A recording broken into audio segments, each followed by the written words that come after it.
Oh, cool. I was saying I had the microphone turned off.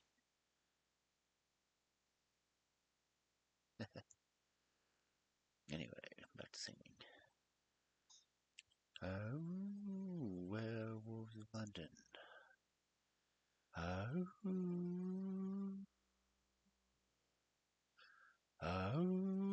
werewolves of London.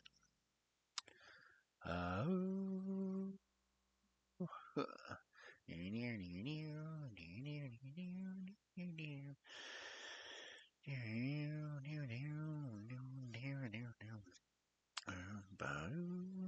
werewolves of London.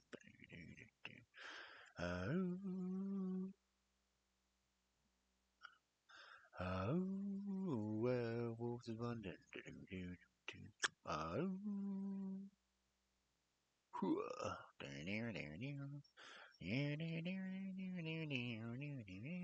go back to the opening screen because I'm just hanging around here, checking audio settings because that's what you gotta do. Solomon Chaney walking with the Queen. Doing the werewolves of London. I saw Lon Chaney Jr. walking the Queen. Doing the werewolves of London. I saw a werewolf drinking a pina colada at Trader Vic's. His hair was perfect. Nut. Oh, werewolves of London. Oh,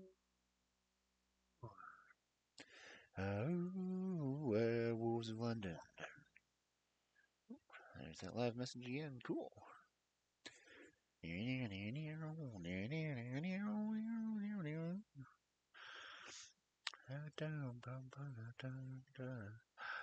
Sometime I will have music here. I doubt it. I can't afford music here. It would be nice to have, like, my own theme song, but honestly, I don't know what I would do with it. But hey, that's just the way things go when you're a broke ass wolf. Book sales aren't really doing that good right now, so, um, well, I'm not getting any money to fill it. Eventually, I would like to do more, but you never know what's going to happen. I may end up with another job. I may not be able to stream as much anymore. But, however, when I was talking to the people about the job, they said that, yeah, the place usually closes by 6. And if that is it, my reading streams will continue.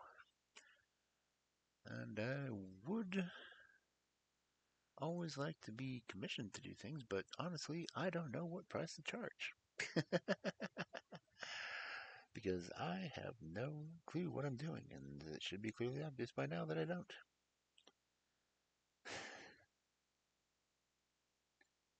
So, yeah. Come on. Get my chat screen up and running, please. I need to see people's comments so I know what to do. I am 19 followers away from the 200 mark.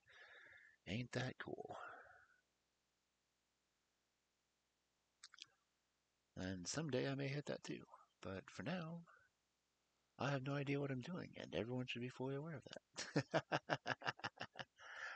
Oh, I'm just talking out of nervousness. I'm not even on my just chatting screen, but I'm talking out of nervousness because that's the way I do things. I've got my chat screen up on my tablet, so if you ever see me looking at, well, you can't see what I'm doing anyway, so I guess I'll go ahead and get the chatting screen. So, yeah, look at me chat. So if I'm looking over here, I'm looking at chat. Yep, way over there, because that's where my tablet is. If I'm looking that way, I'm looking at my TV, because that's where the game's playing. And I have to have... Oh, I want to check something real quick, because... Science. Is it working? Oh, I got shit dropped on me. Cool.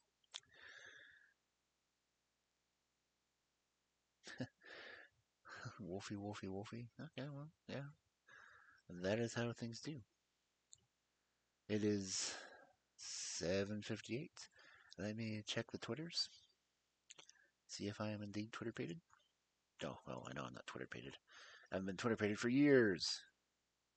I could use a good Twitter patron. Okay. Post my thingy. Oh, look. There's Twitter. And there's my post. Okay, well.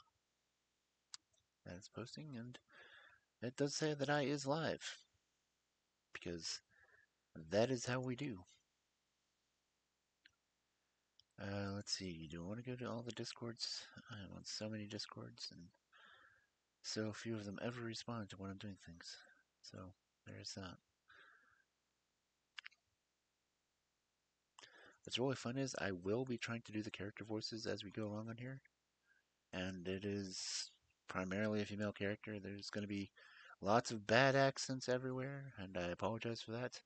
But it is what it is, and it is what it does, and you know, all that craziness. What it is, what it was, what it shall be. Oh, wait. I need to check to see if the audio. The sound alert things, yeah. Thing that sounded like it torment me with. Well, let's check those out because, you know, things happen and whatnot. So, how would you?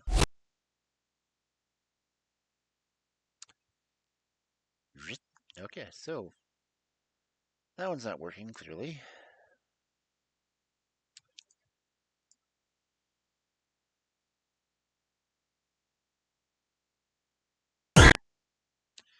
That one tried.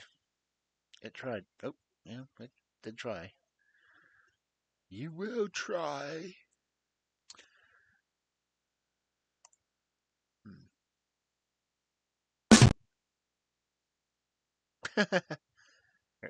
Oh, well.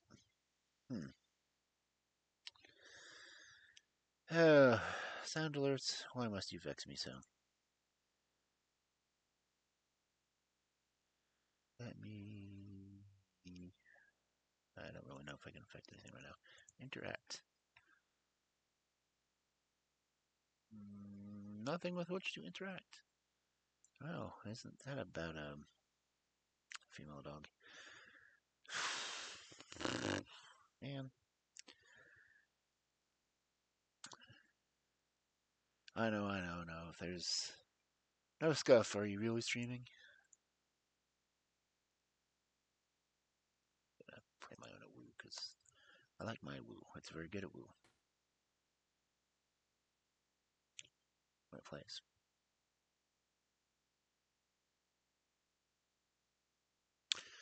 Okay, well, that didn't even want to try.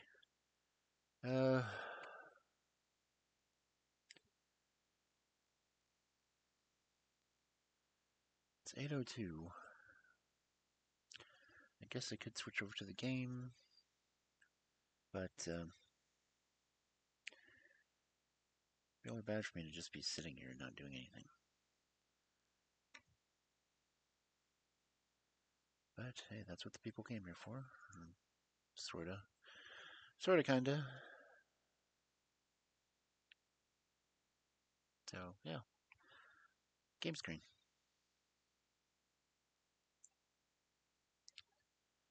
And we are going to go through the prologue. I'll try to explain how game controls and everything else work when we're on there. But as for now, let me check Twitter one more time, see if people are actually.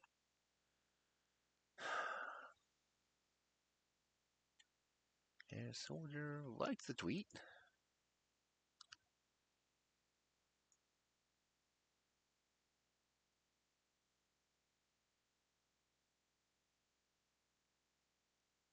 Dun, dun, dun, dun, dun, dun, dun, dun, dun, dun, dun. Now you go to the main menu of the game, you're gonna see my, you know, Shit, dropped on me by the mod. Okay, well, I'm gonna have random stuff on me apparently. Raindrops keep falling on my head. That doesn't mean my eyes will soon be turning red. It's not for me. And I'm never gonna stop the rain by complaining. Because I'm free. And nothing's worrying me.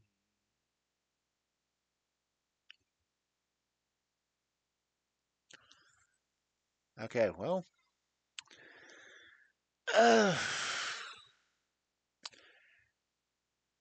Greatest fear is already coming through.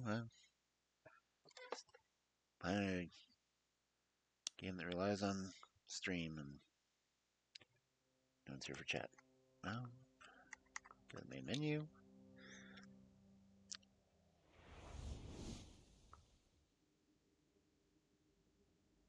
Did I hear something? Okay. Yes, if anyone really wants to know, that is my profile. Oh, you can't see it. Haha, it's behind my chair. Oh well. Honestly, go anywhere and look up Kentron, you'll find me. That's easy enough. And so, chat. Anyone here yet?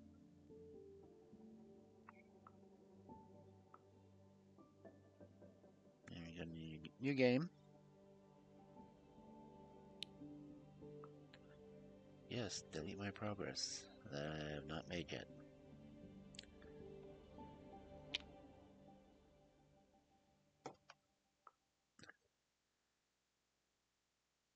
Let me make a post.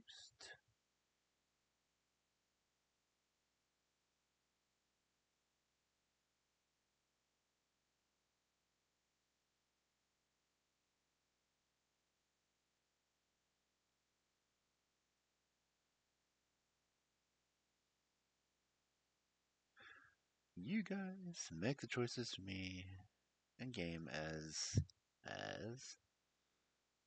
I play and voice characters. Dot. And I need Wolf. There we go. And send.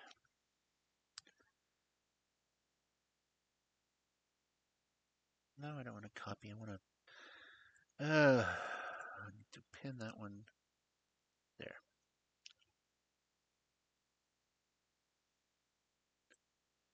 Only unpinned at the end of stream. Nice. Okay.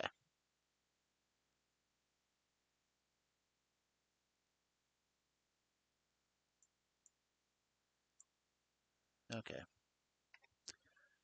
So that's just in case you people don't know.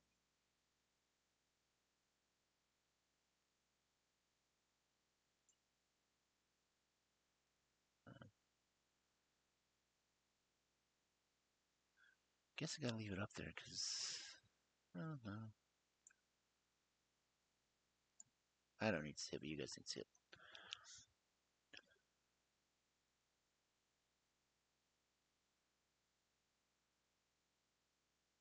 And do whoever needs to know that you're here. So I will go back to playing the game, and you guys, by all means, chat your answers on what you want me to do. Okay? Okay. Oh! These are the controls. Moving the cursor, the pause menu, the character sheet. This is a role-playing game, so as we play, the character sheet does get filled out. It's actually kind of cool. The journal, it will tell us what our current missions are and what everything else. Back, literally just goes back. A confirms choices. Easy enough. And of course, moving cursor, because this is really more text-based role-playing game. So as long as we go through here, The pause menu. The pause menu does give us menu options because that's what it does. So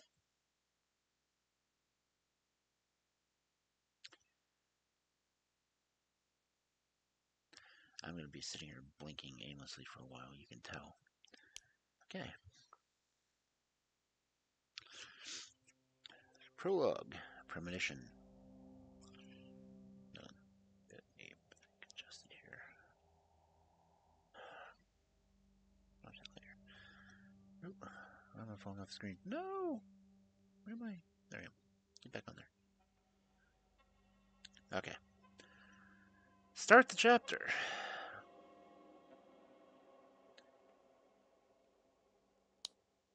It's not really a choice.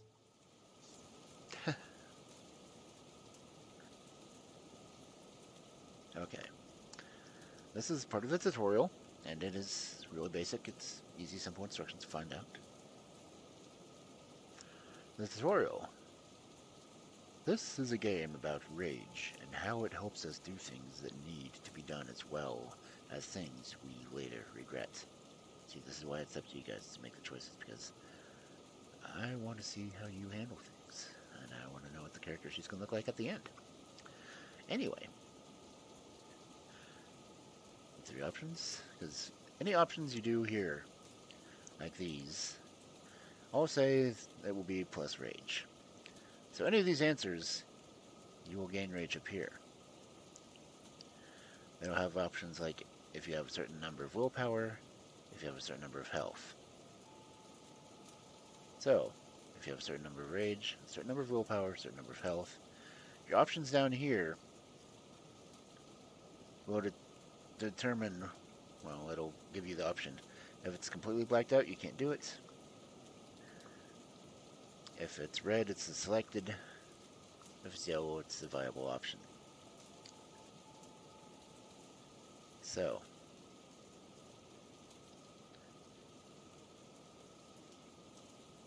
on this one, how do you feel about rage determining your actions and possibly controlling your character in the game? Because rage does that. And of course, the tutorial is the first place you need reference, so.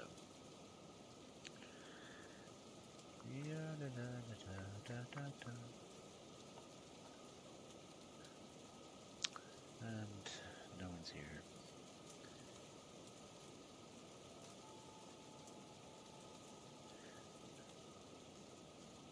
Raindrops keep falling on my head. That doesn't mean my eyes will soon be turning red. Crying's not for me, 'cause I'm never gonna stop the rain by complaining, because I'm free. Nothing's worrying me. Okay. And just some of the story. Well, it'll tell you the story, but I guess I'll go and tell you the story since I'm just rambling anyway. This takes place in the Bulgaria, Romania area,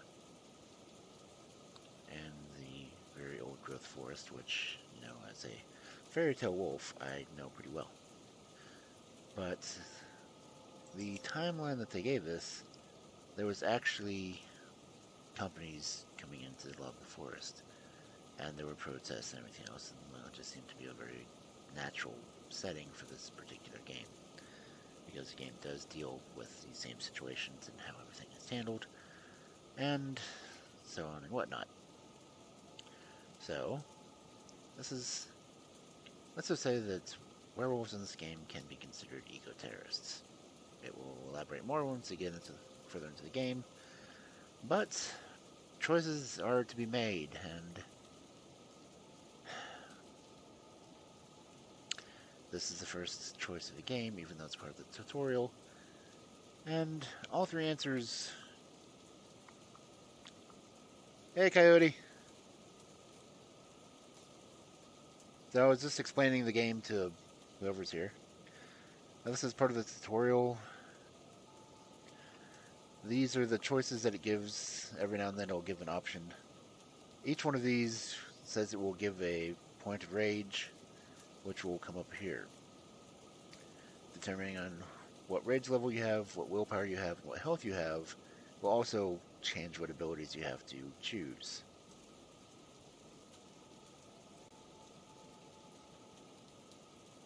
So, like on this one, this is just a tutorial, but it's literally you're playing the character. This is essentially the paper role-playing game, just storytelling version on a computer. So any choices you make affect your character, and it will eventually fill out this character sheet.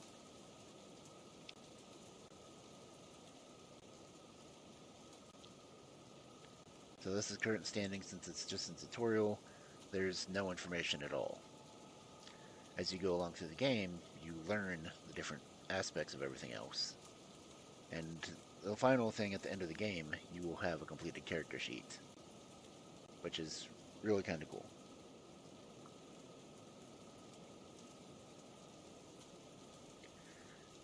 Because if you know anything about the Werewolf, the Apocalypse games, there's different aspects of the character that determine your birth. Like this one up here, Krynos, is like full werewolf mode. There's 5 different phases you can be in. And when we get into the character sheet, it'll have your character name. Well, it's going to be the character name they already have set up for it. But it'll tell you what kind you were born as. Like if you were born as a wolf or born as a human. I think this game will start most people off as born human, which would be listed as Hamid. And as you go progress through the game, as I said, you'll start filling out the character sheet.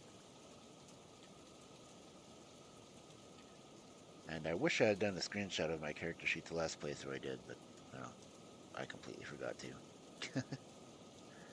I thought, it's a full moon tonight. Seemed like an appropriate time to play a werewolf game. And since I already know how I end up, I was going to let chat decide what the answers are going to be. Because the answers not only affect your character, but they affect how things go in the game.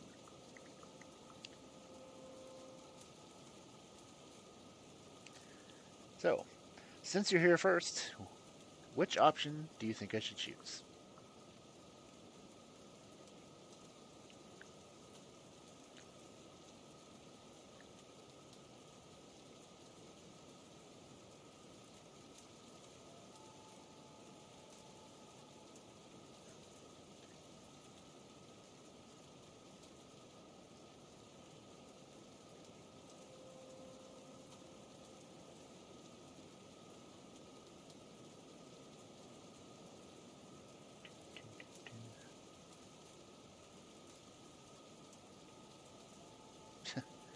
And yes, I have things that'll fall on me for emojis. Second one, I'm okay with anger when it's useful. Okay. So, you're the critical and analytical type. That's okay. There's no right path here, just your decisions and their consequences. And then it gives us another set of options. You can go ahead and say, let's just get started. We have a story to tell. I get it. My decisions need to be just and fair and just. Or let's just follow the path and see where it takes us.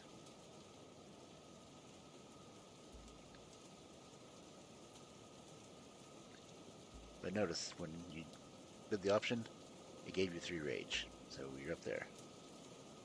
Okay. Go with that one.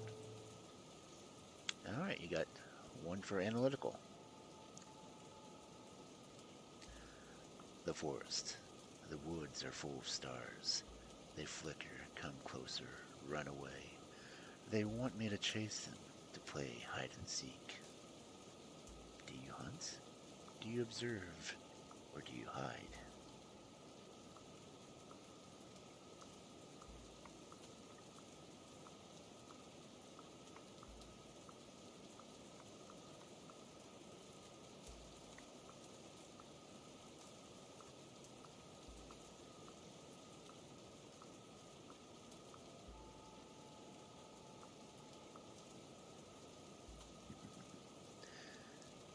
This game is pretty much all decisions like this, so.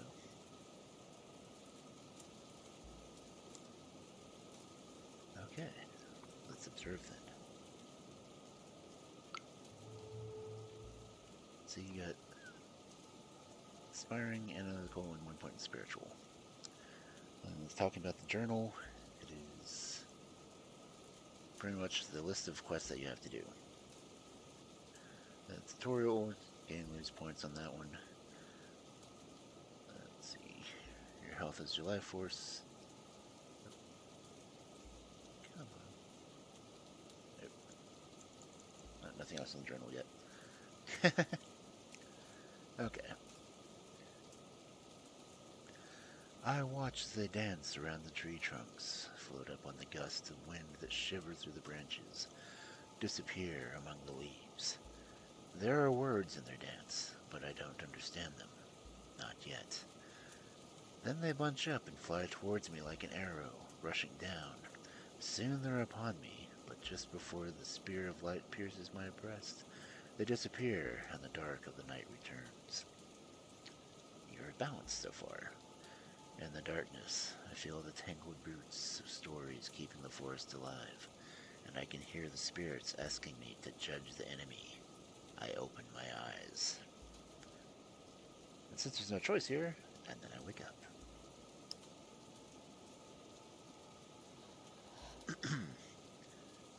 Cold and alone. Confused, I open my eyes. The forest around me is thick, dark, and reeks of decay to such an extent that it's hard to breathe. Does the smell fascinate you? Do you recognize the forest, or do you wonder why you're there?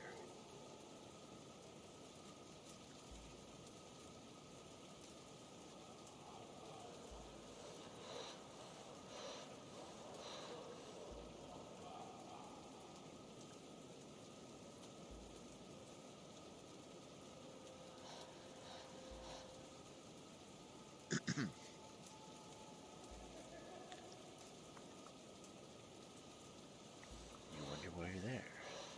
Alright. My head is spinning. Why am I here? There must be a reason. The tree trunks, wrapped tightly in dark-leaved ivy, are covered in ripples of lichen where the vines haven't taken hold. The thorny, leafless bushes at their base are overrun with nettles. The fungi radiate with a ghoulish, sickly green light. Dark, sponge-like mushrooms cling to the fallen trees. You try to breathe? Are you cold? Or is something rotten?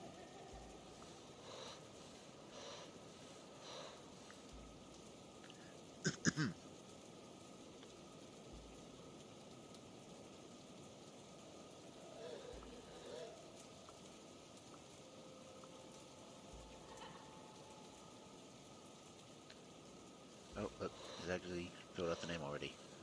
Character's name is Maya, and they're Hamid.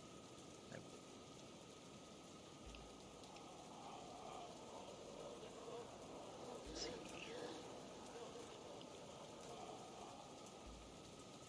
1 point in inspiration, 2 in analytical, 1 in spiritual. Cold. There's a distinct lack of heat. Alright. I know it's summer, but I feel cold. Where are my clothes? I look down and see my hands covered in a dark substance. I'm naked. A sticky, glistening film of liquid is clinging to my skin. I can feel it on my face, in my hair. Blood. So, what's happening? This can't be real, or I'm alert.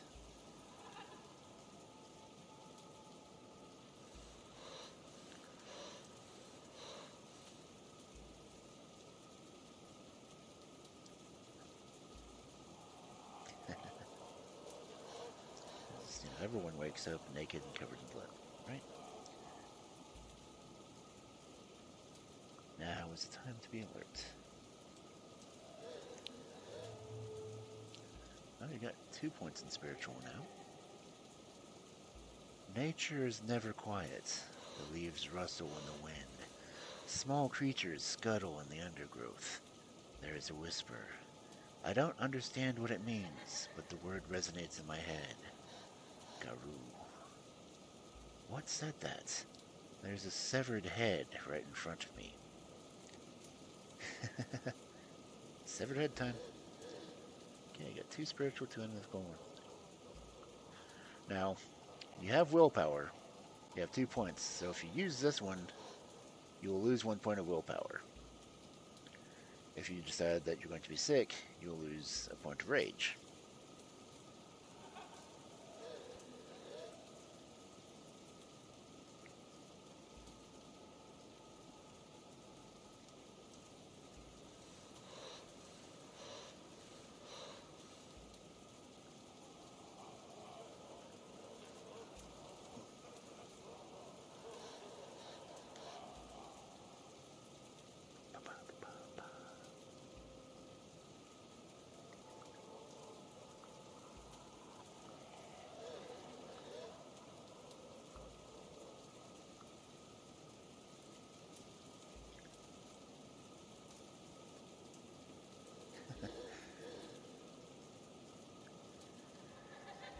Okay.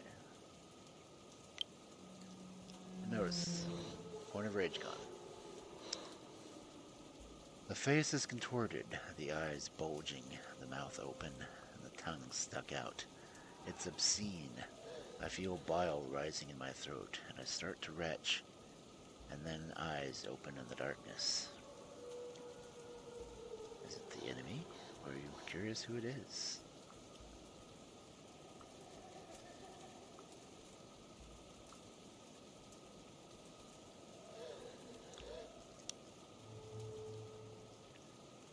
I can see their silhouettes, shades of jet black against the darkness. They smell of fur and moss and bloodied earth. Massive creatures, some with horns, some with antlers. Their eyes burn like small, fiery windows into hell. I look at them, and something wakes inside me. Now it says you have a low rage, so you can try defiance, or you can just panic.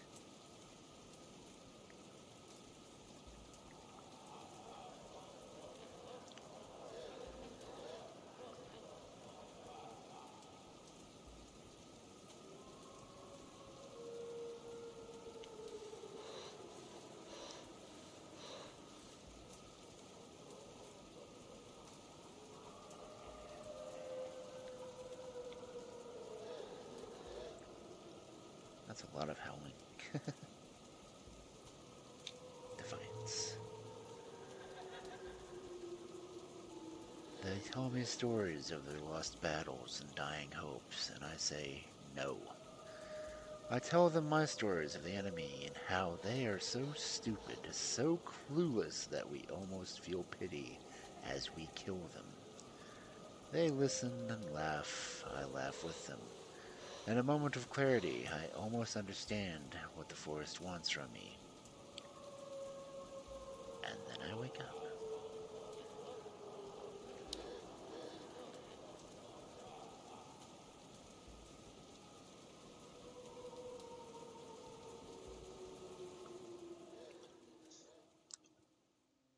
And that's the prologue, and here's chapter 1.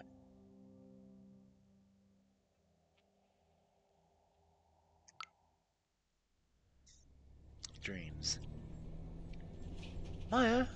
Maya! Maya, wake up! I jerked upright. My neck was stiff, and the movement sent a sudden, sharp wave of pain through my body. I wasn't in the forest anymore. I was in a bus. The sun streaming through the windows was making it hard to see. The girl next to me was touching my shoulder, disturbed.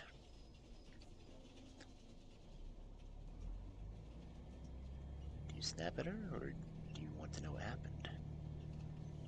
What happened will lose a willpower point.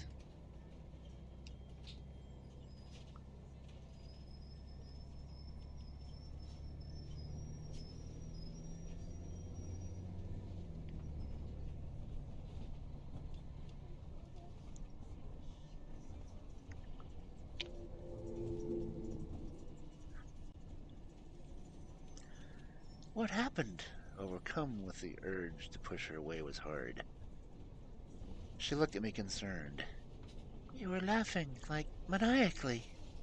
I blinked. The memory of the dream was still there, and the taste of blood in my mouth.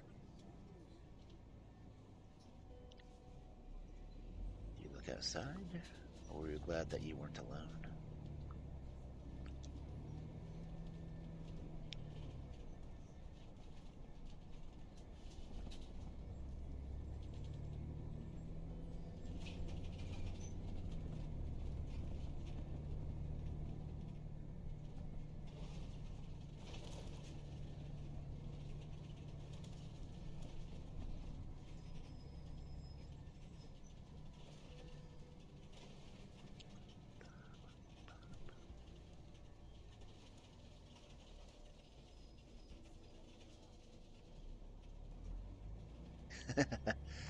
I know, that's what this game is about.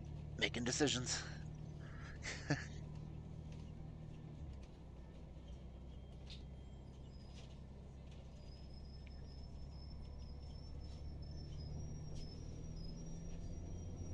Okay.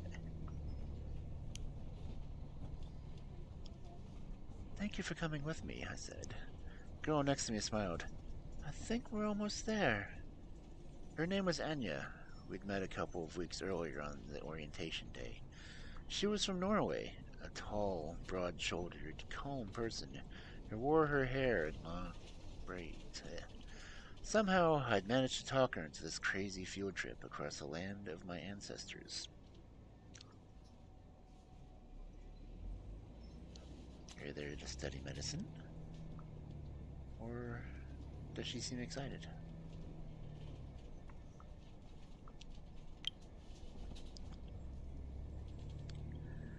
Anya reached into her backpack and took out 2 apples.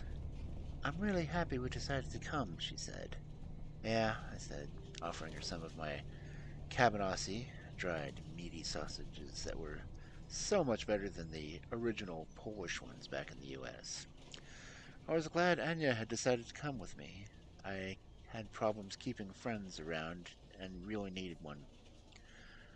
I did some researching, she said over her phone. This place is amazing. The last primordial forest in Europe. The trip was my idea.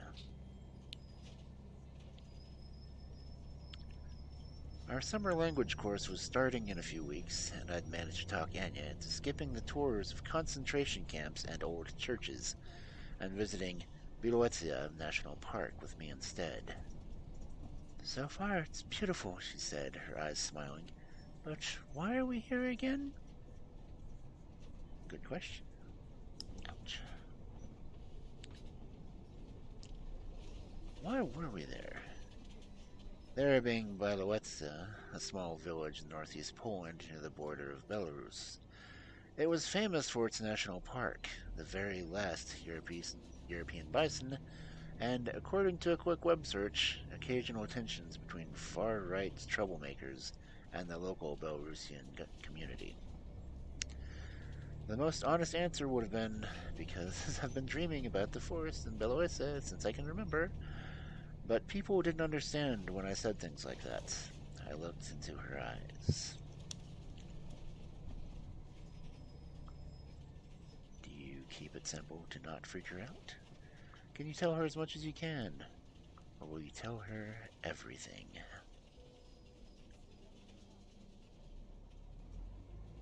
Just a quick look at the journal. Okay, just gives more descriptions. Game terms. And characters you've met.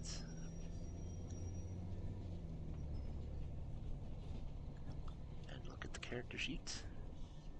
You now have a last name of Borolich. You're 24. You're an American student. And Anya is sympathetic with you right now.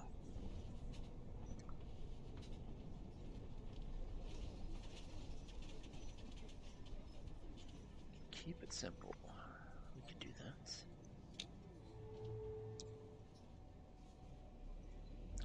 I looked her in the eyes. I'm looking for my roots. I keep it simple so I wouldn't freak her out. What I didn't tell her was even more important. I knew my family was from there. None of my relatives spoke about it, though. There were a lot of things that weren't spoken about in my life. Strange dreams that plagued me, half-forgotten tales about forests and wolves that I'd heard before my mom took me, ran away, and cut off all contact with my dad and his family. I waited for her response.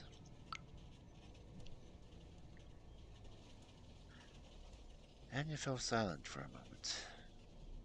I think it's great that you come from such a magical place, she smiled. The last ancient forest in Europe, thousands of years old. I wasn't sure if I was fond of that magic, but it was hard to ignore, and that was precisely why I needed to do something. Anything about my future. That damn forest and my weird-ass family. I had a clear goal in mind.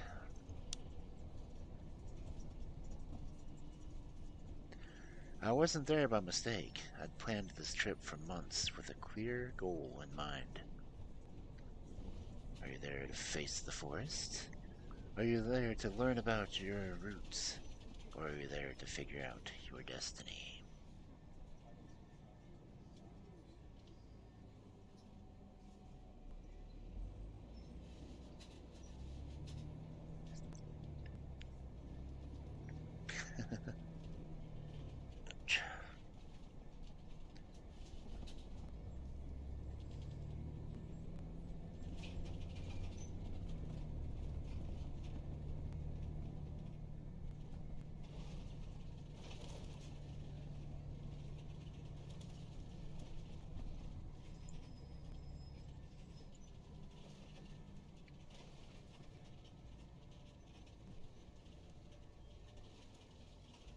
Something about your roots.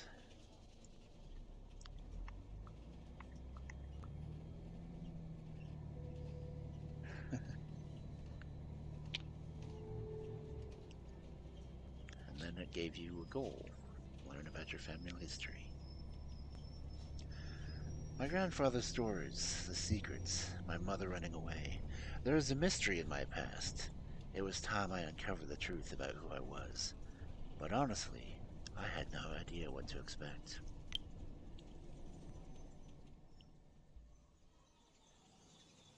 Welcome home. Balanueza looked like an overexposed photo of a village with the contrast turned up all the way. Heat was pouring from the cloudless sky, scorching the earth, the trees, the grass, the wooden houses, the fences. Everything looked slightly past its best, weary, worn out. Everything except the shadows. They were sharp, as though they were freshly printed with the darkest of inks. And they moved. For a second I could have sworn they moved, but then I realized it was just a black cat walking down the sidewalk. When it saw me, it stopped in its tracks. Do you decide to ignore it? Do you watch it with suspicion? Or do you try to pet it?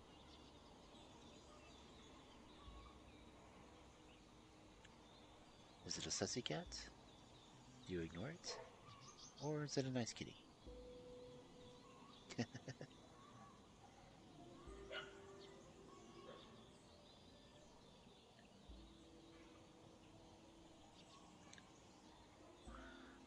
You're sussy of the cat. Hey, do you think they're rabid cats? 'Cause this one is acting weird. I mean, they're rabid squirrels. Why not cats? She shrugged, looking around. Didn't you say your friend would be waiting for us? But he wasn't there, and the cat was still staring at me. Let's go, Anya put on her backpack. I'm tired and I really, really need to find a toilet. For a moment, I was tempted to just get out of the sun and worry about missing my friend later. Are you disappointed he's not there and leave?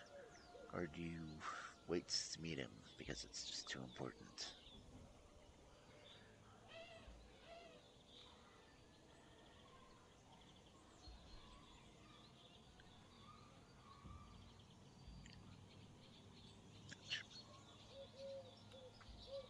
Just my glasses.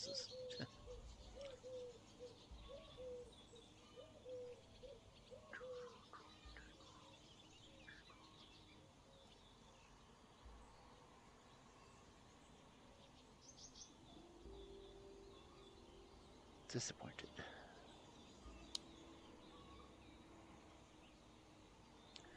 I grabbed my backpack and started walking. I hate when people break their promises, I muttered under my breath. Anya caught up with me. Don't worry, you can find him later.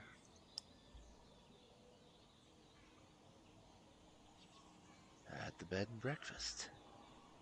Bielawezda had a few hotels and hostels, but the preferred form of accommodation was bed and breakfasts. That's where we stayed. I found one that was nice, clean, and that had good reviews.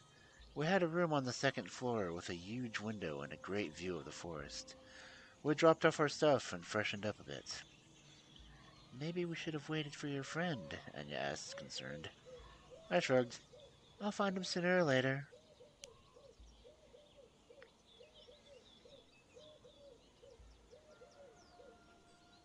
Alright, before you go, you should check out your character sheet and journal. So let's look at our character sheets. Alright. Family is complicated. No kidding. And it's sympathetic.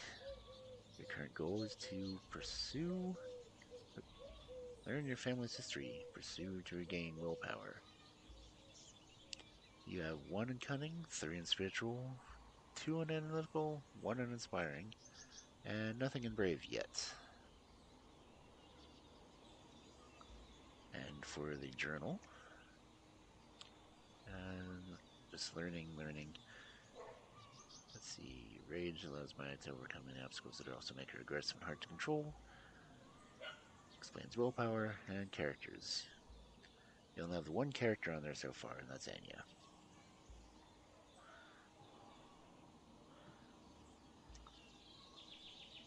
Bielawezda was a quaint tourist town, but I had other things in mind.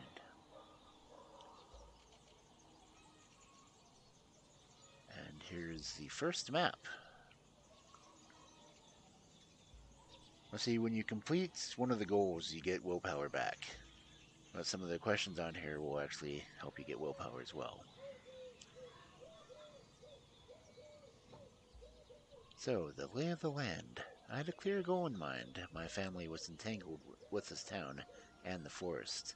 I had to uncover my roots. And Anya went with you.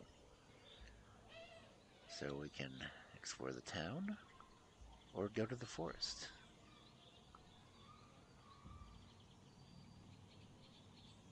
Check out the town. Serendipity. That's actually they're supposed to mean. As we walked through town, Anya nudged me and pointed at a tall, broad-shouldered, freckled guy standing at the bus stop with a lost expression on his face. I remembered his face from the pictures on social media. It was a friend who'd stood me up earlier. Did I greet him? Or was I glad to see him? Glad to see him. Now you have met Bartek. Bartek waved him and smiled. Sorry I missed you earlier. Maya, it's good to see you here. He blurted out with surprise. I was sure you were coming on a later bus. We started walking and talking. His accent was broad and Eastern European. You flooded him with questions.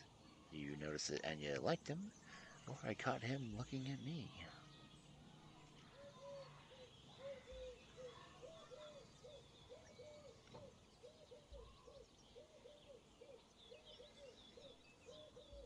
And I will try to do Eastern European accent for him.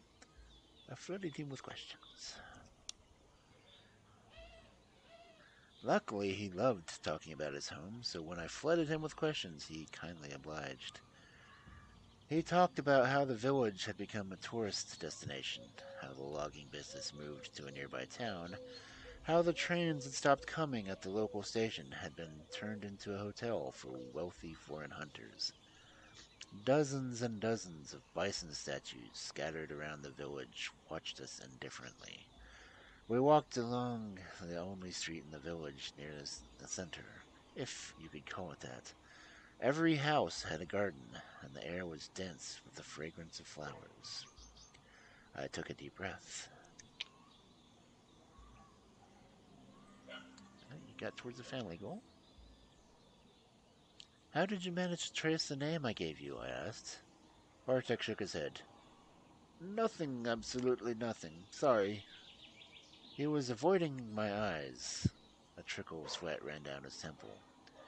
He was clearly lying to me, but why? Come on, man, I said. You wrote me that you'd found something. But he just clammed up. You know what? I think you should just drop it. I stopped. Do you unleash all of your charm? Do you feel hurt? Or was he scared of something?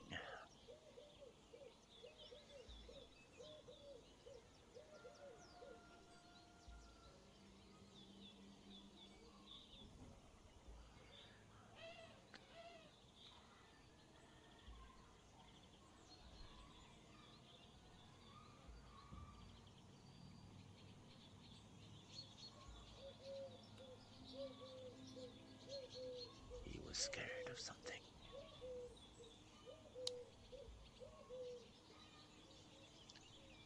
I turned to Bartek and touched his arm. What's eating at you, man? He shrugged and shook his head.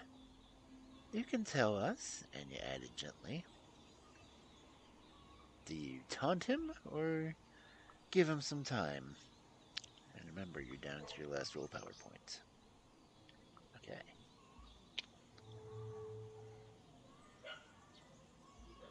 What are you afraid of? I spread my arms. Little old me? The game tracks decisions on how she approaches problems. You'll accumulate and eventually heal. What kind of person?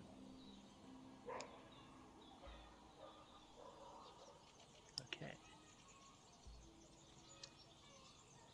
Well, he brushed his forehead with the back of his hand. I did ask. I started with the old people here. I told them that my friend was from the States and was looking for her roots and wanted to know about the place her family came from. You know the drill. At first, people were very, receptive. I waited for the other shoe to drop. And then I mentioned your name. He shook his head. Do you start to lose your temper? Do you urge him to continue? Or do you try to calm down? And you are at 2 rage points already.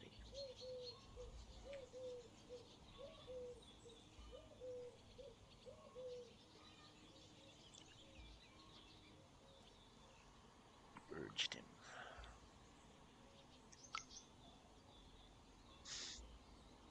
Bartek, no dramatic pauses, please, I urged him. The tension is killing me. One of the old men here told me to go to hell. The other spat on the ground, and his wife crossed herself. For a moment, he looked younger and smaller.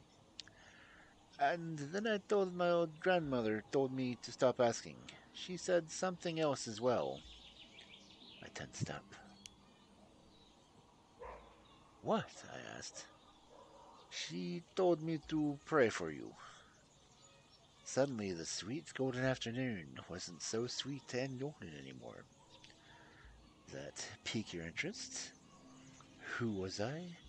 I felt shivers run down my spine.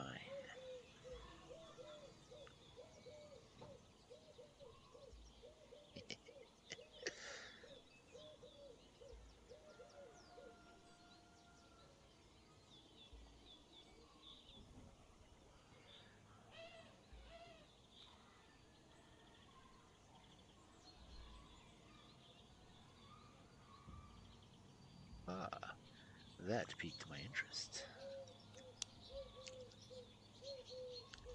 I knew there was something weird and twisted connecting me and my family to the forest. I could feel a shiver run down my spine. We walked in silence, but my mind was in an overdrive. People didn't want to talk, and that could only mean one thing. I was on the right track. And you get a willpower point back. Hence, people were scared of my family. My pulse quickened and I tensed up like a hound that smelled blood. I was on the right track. I was ready to see some sights.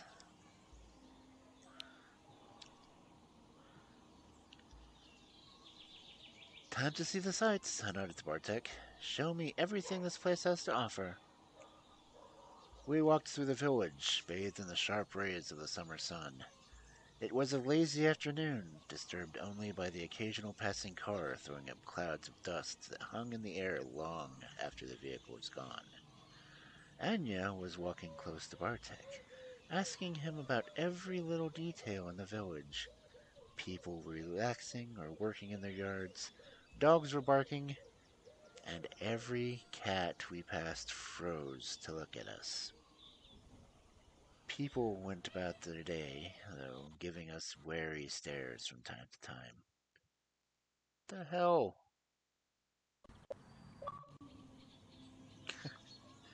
Ah, well, there's the first incident of the... Okay, continuing. Why the stares?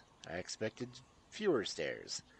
And the cat's behaving strangely.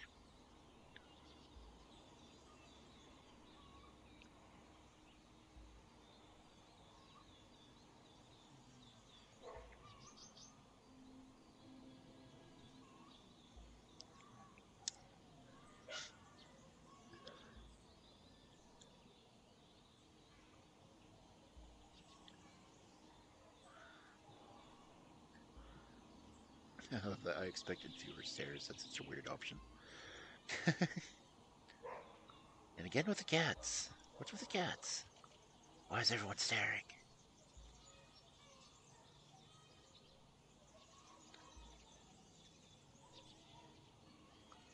Cats behave strangely. Cats know what's up. What's with the cats? I asked as we passed a tabby who stopped in the middle of the sidewalk to meow at us. I don't know. They're cats. Maybe they want to make up for the villagers' manners, Bartek shrugged. You know, some people are very wary of newcomers. Do you call the villagers xenophobic jerks? Because clearly they are. I was curious why, or, yeah, tourists can be assholes. Notice, xenophobic jerks, gains their rage. Tourists are assholes, loses the rage.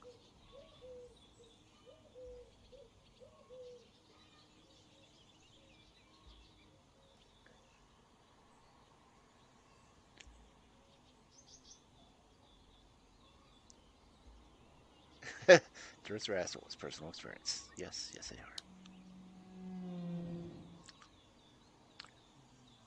are. I understand, I sighed. Tourists can be assholes. Yeah, but there's not only tourists here. Bartek scratched his neck, embarrassed by the topic. There's a small conflict around the forest, you know, and it's attracting some weird people. Activists, reporters, bored rich kids. He said as though his dad didn't own multiple businesses. People like that, and they're getting on the locals' nerves. Do you notice Anna frowning? Or fair enough?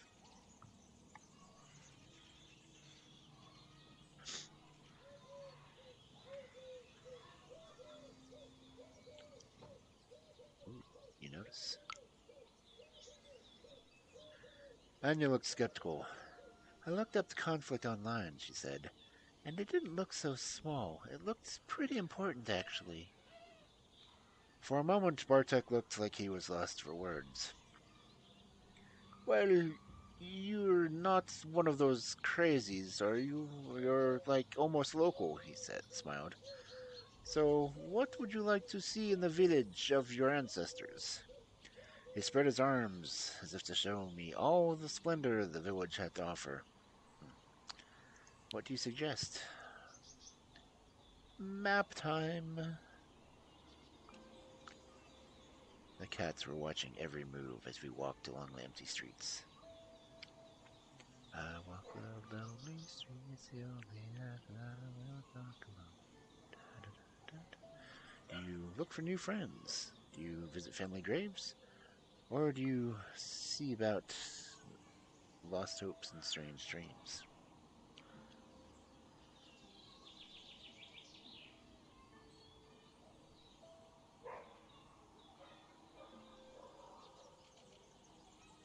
Old cemetery. Matters of the soul. So, we have quite a few churches here, Bartek explained as we walked down the road.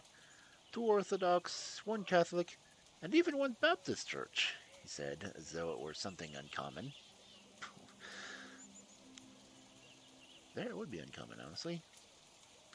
So, I asked about it. Was there a synagogue?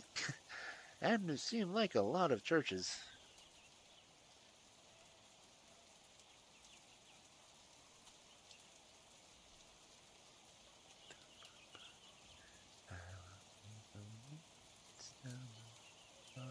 Broken dreams. Seemed like a lot of churches. It certainly does. Couldn't they all just use 1 building? I asked. Oh, I never thought of that. He paused. I guess they could, but, most of these churches have been here for some time, so we still use them. And we don't have a tradition of using the same building for different denominations, so it is what it is. Any Lutheran churches? Asked Anya. I don't think so. Bartek shook his head as he led us to a small wooden church, surrounded by a cemetery. Anyway, even though we have all these churches, there's only 1 cemetery. The church was Orthodox, but the graves were a mixed mash of styles and faiths. Catholic, Orthodox, atheist, everyone resting together. Does he look like he doesn't approve? The place reminded me of a forest, and there's something poetic about it.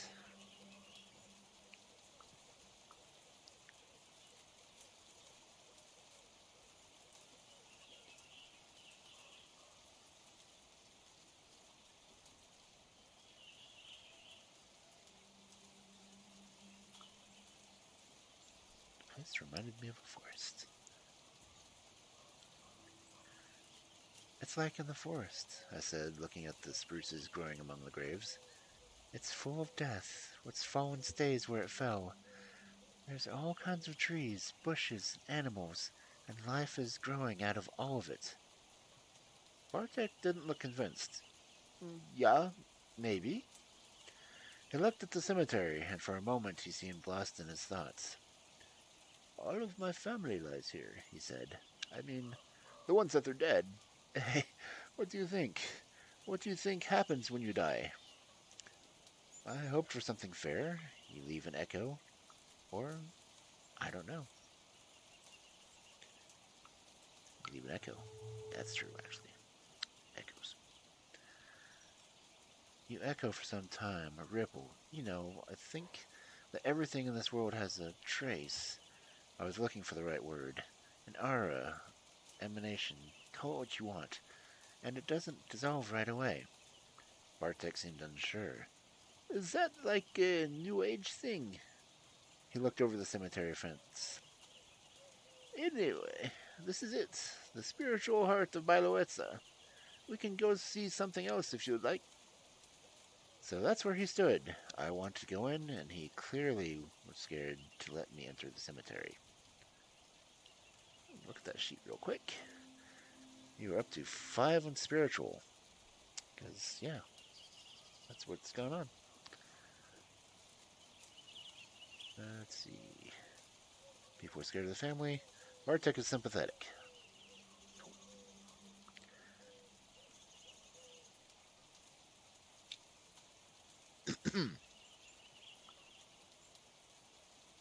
So, was he kidding? Which is a +1 rage, or you just go in, which you can do since you have low rage.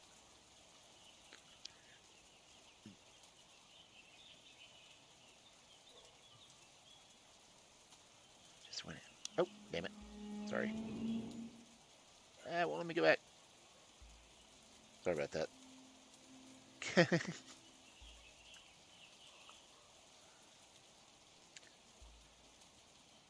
hate it when it doesn't switch right. Okay.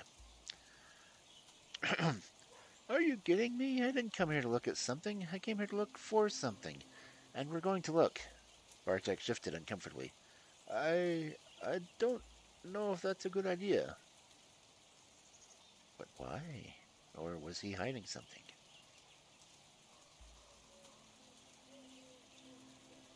But why? What? Why? I turned to him, surprised. I mean, I told you, people have weird reactions. Maybe it's better to leave it alone. So what are we waiting for? Enya smiled at him. He mumbled something and led us through the labyrinth of graves to the far end of the cemetery. We continued. Balanced. The walkways were narrow, and I could tell Bartek was having a hard time finding the way. It wasn't that he was stalling, he just generally wasn't sure where to go, especially when we got to the older part of the cemetery. Thanks, I hate it. At some point, we saw a woman, tall, broad-shouldered, and long-legged, with gray dreadlocks pinned to the crown of her head. She must have been in her late 40s or early 50s. She was marching through the walkways with fury in her eyes. Bartek quickly stepped between the graves to get out of her way. Do you walk on, ignoring her? Do you not move, or do you step out of the way?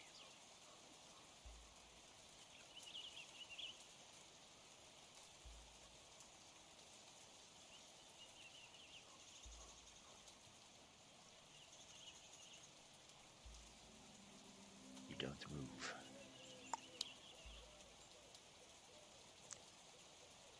I didn't see any reason to move out of someone's way, so I didn't.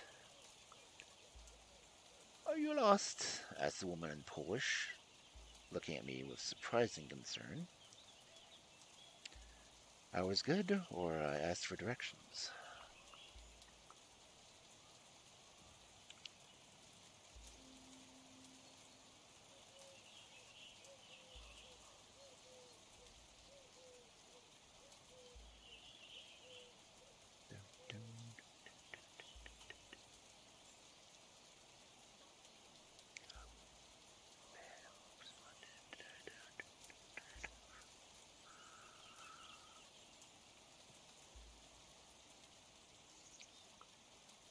I was good.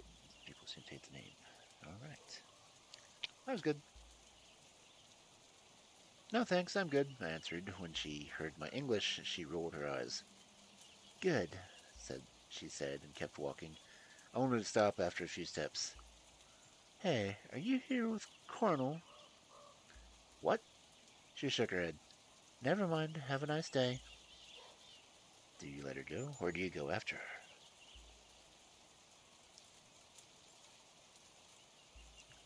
Let her go. Let her go, let her go. She was disturbing. I asked Bartek about her, or I shrugged and went on.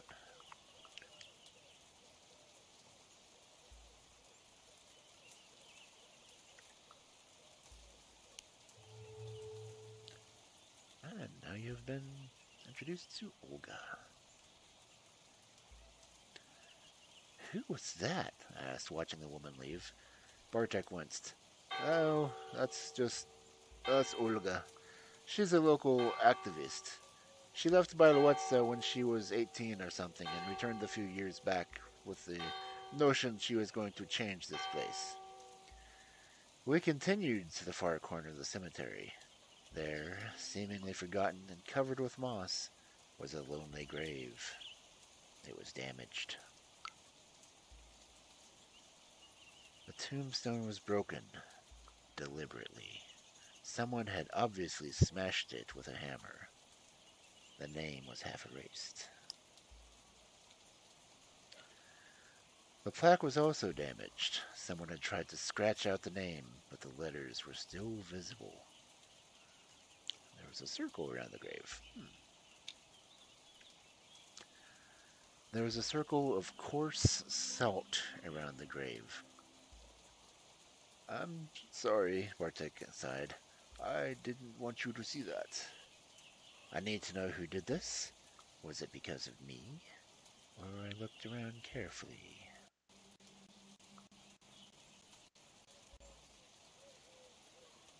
Pretty bad when someone has assault a grave.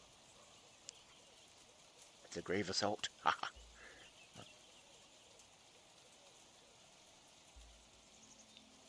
Was it because of me?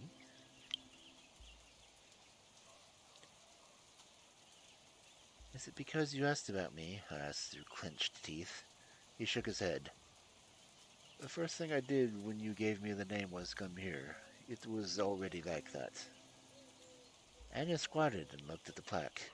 I can't read it. The letters are all wrong. She glanced at Bartek. Is it Russian? Belarusian. The same letters, different language, he explained. There were a lot of them here before the war. I looked at Bartek, hoping for some context. Bartek put his hands in his pockets. So, you don't know anything about your dad's side of the family? He asked me cautiously. Whatever happened happened at least 20 years ago, and someone still remembers. He had a point. I don't know them. My mom left my dad when I was just a kid, so I don't remember much, I admitted. And she kept me away from them. She doesn't even know I'm here. I didn't tell her that I was visiting Biloetza. Maybe he was abusive, said Anya, carefully. Perhaps she wanted to protect you. Yeah, I guess. There wasn't much left to do, or I looked at the grave. I looked at the grave. I looked at the grave for the last time. My family's name looked strange written in unfamiliar Belarusian letters. As we were leaving, I was thinking, I was onto something. Willpower!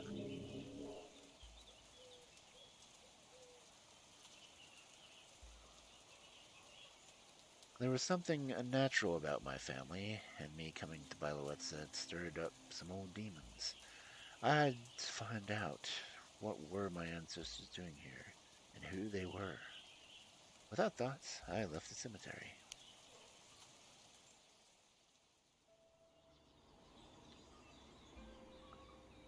Okay, new friends, hidden tensions, lost hopes, strange dreams.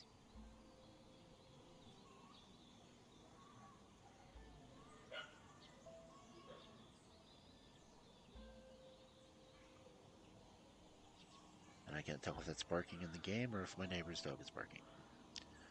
New friends, hidden tensions. Sounds about the same. A bird of many colors. This is such a nice village, exclaimed Anya as we walked along the quiet streets. Nothing moved. The heat was stifling. I was bored. The village was really quaint, or I enjoyed the walk.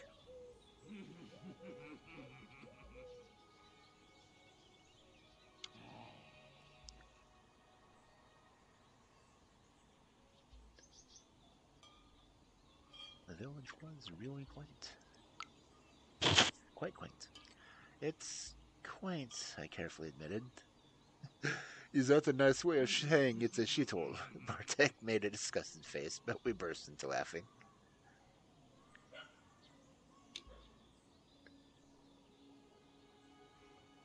Let's get something to drink, I proposed. I'm parched.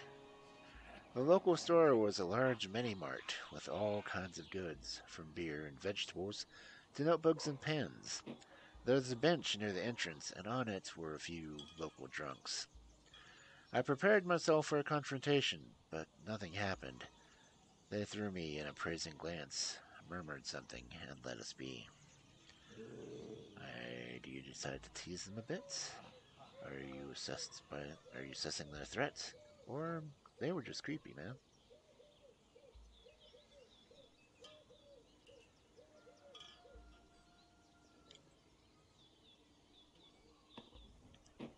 assess the threat. They're drunk, no threat, I said, assessing the situation. We can always walk away, and if they try to stop us, all it'll take is a firm push, 1 or 2 kicks, and then we can make a run for it.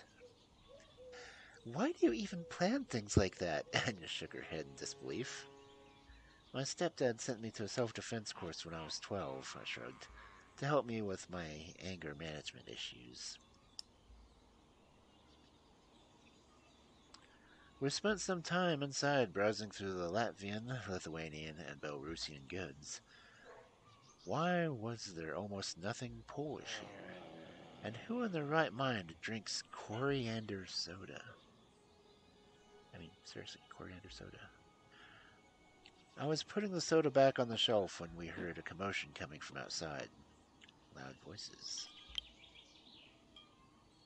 Coriander soda. I mean, really. I can't even picture that. Coriander cilantro.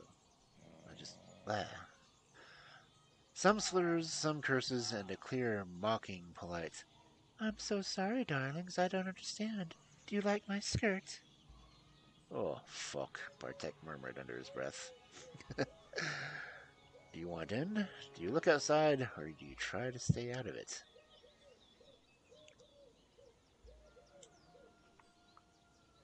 Looking outside. I looked outside. There was someone standing next to the drunkard's bench. They were definitely not local. The person was old. Not helpless granny old, but old, with deep wrinkles and a narrow mouth. They had a unisex grace of a tired, heroin-preserved rock man. Their shoulder-length disheveled hair completed the look. I really dug their style. Or they looked out of place.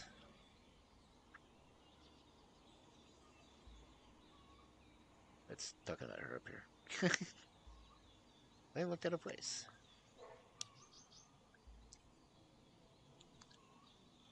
They looked like someone had teleported them there from a different planet. They had a clean shave and their eyes highlighted with eyeliner. Their nails were painted in bright blue. They wore heavy army boots, and outrageously red skirts, a tank top, and lots of leather jewelry. On their bag, there were pins, lots of pins, all kinds of LGBTQA plus flags, anarchist and pacifist symbols, and I think some German band stripes. I approached the drunkards. Mom would have told me to stay out of it, or I approached the foreigner.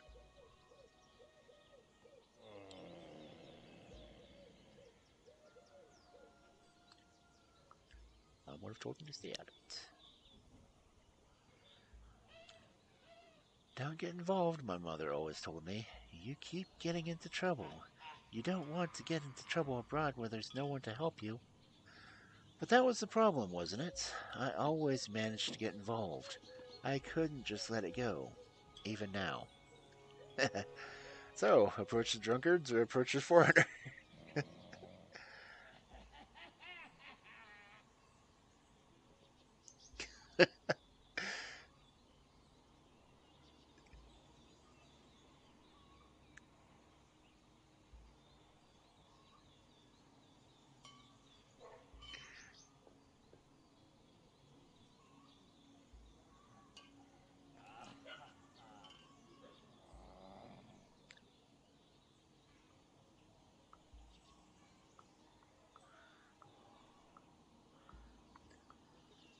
So, drunks or punk chick? Drunks or punk chick?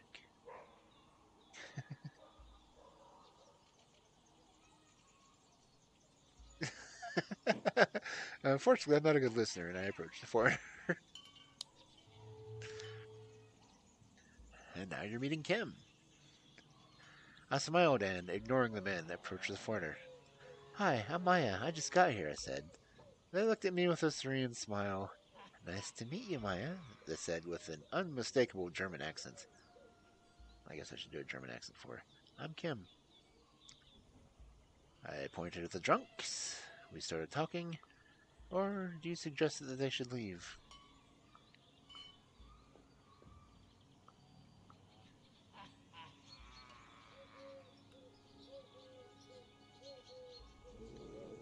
started talking.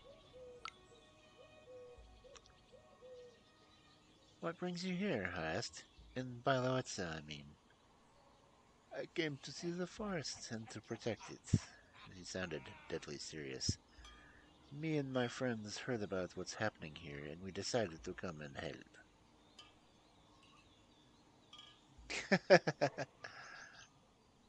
The men on the bench were looking at us grimly.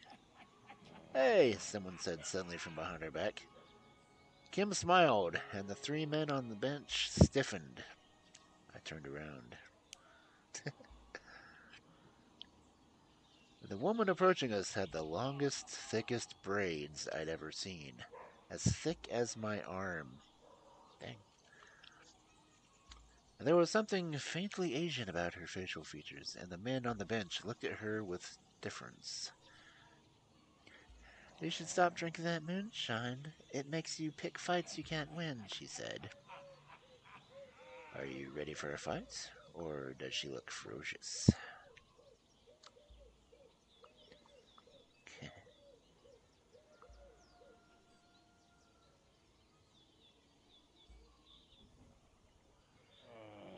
She looked ferocious. I'd say a hidden tiger. She looked ferocious, and the drunks started explaining themselves. But look at this, Elzulia, said one of them, gesturing towards us. For the last fucking time, my name's Lisa. She pronounced it Lisa. And this is my friend. You're to leave them alone. Got it? Her Polish sounded weird, more melodic, maybe mellower, even when she cursed. The drunkards mumbled and went back to drinking. Thanks, Lisa, Kim said in English. You shouldn't have. Oh, but I wanted to. To kite like a man? Okay. So, do you ask who she is, or how did she command so much respect? Oh, it's talking about her right here.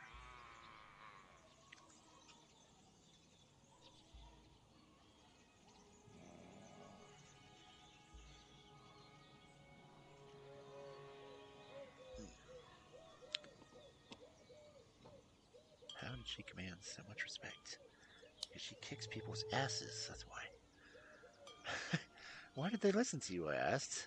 She turned to me and shrugged with just a hint of a smile. Oh, they have their reasons. She looked me up and down and said, And who would you be? This is Maya, smiled Kim. She's also not from here. Oh, are you to protest the lodging? She said, raising her eyebrows. Or just a tourist? Why were they logging in a national park? Or why did she expect me to protest?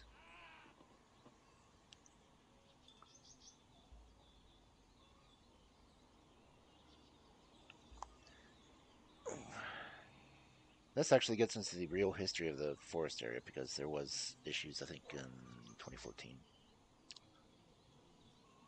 I think it was 2014. I don't remember. Wait, isn't this place like a national park? I asked. Why are they logging here? You'd think they'd leave the oldest forest on the continent, the beating heart of it alone, wouldn't you? She looked at me with a grim expression. There's illegal logging here, Anya chipped in. Wood is money, and there's plenty of wood in the forest. Suddenly, a feeling rushed over me. Ah, you're not burning, okay. Cold. Is that rage point? Suddenly I felt cold despite the hot, sticky summer air, as though there were a kind of wind from the forest that blew only for me, inside me, chilling my bones and blood. There was something sad and helpless about it, even though it felt all-powerful. A word appeared in my mind, a strange one that was neither Polish nor English. Harano. Lisa looked at me in the eyes and spat on the ground. I'd eat those greedy bastards alive. I noticed Kim watching me. I felt like I was being watched, and when I looked up, I saw Kim observing me with a cautious expression. Were they hiding something, or did they know what happened to me?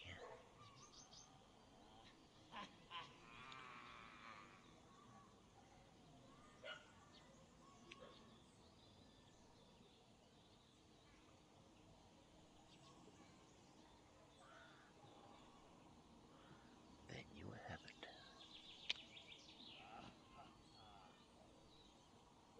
I realized that I knew I just felt this strange connection to the forest. Tell me, I asked. I know you have strange dreams, they whispered. I suspect the forest is reaching out to you. They leaned closer to me. It runs in your blood. The words were like a punch in the gut. Trust me, I know. I didn't want to hear it, get the rage, or lose the willpower on who was I. So who was I?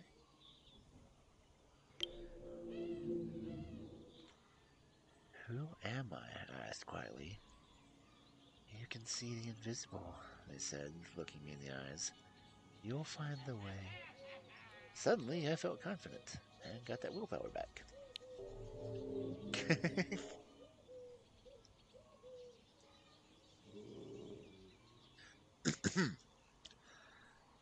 I wasn't making that up. There was something strange in my family history, and there were people who knew what was going on.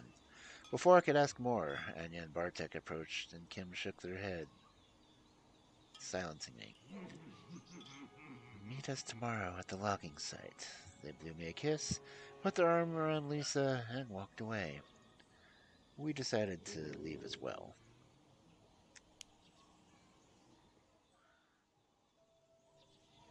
The village.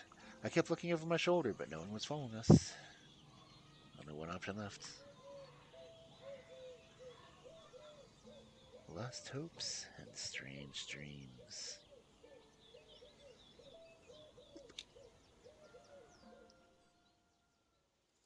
Train spotting.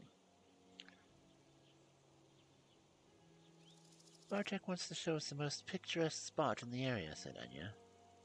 Well, maybe that's not the right word, he said, frowning. Well, it's not like it's that beautiful, but it has, an atmosphere, climate. Did he mean cool, or was it ambience? Ambience. Ambience? Anya said it at the same moment as I, and we both laughed. Ambience! Bartek smiled, visibly relieved. I meant ambience. We ended up on some abandoned tracks.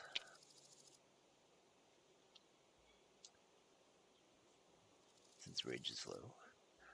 We soon left the village behind and ended up on some abandoned railway tracks. So this is where the magic happens, I grinned, pointing at empty bottles and used condoms strewn about the tracks. Yikes. But with the slow, winding river of stones throw away and the long, drooping branches of the old trees shading the unused railway, that place really was picturesque. The bees buzzed around us, the birds sang like there was no tomorrow, and the fragrance of herbs hung thick in the air. My head was spinning. Why was the track abandoned? It felt unreal. Or a perfect moment for a cold beer. Felt unreal.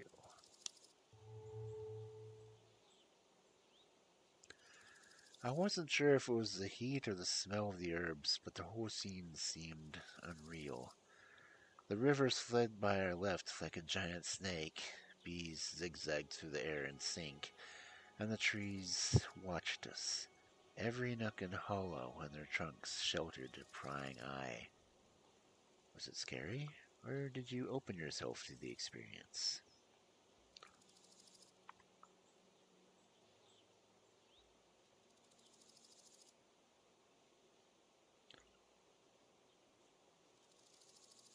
It was scary. Actually, I think it'd be kind of cool, but that's me. I think I need to sit down for a while, I said weakly. Have some water, and he pushed a bottle into my hand. You're dehydrated. When we entered the dense copse, we noticed a woman standing among the trees. It was Lisa. Hello, Bartek, she said. How did she get here?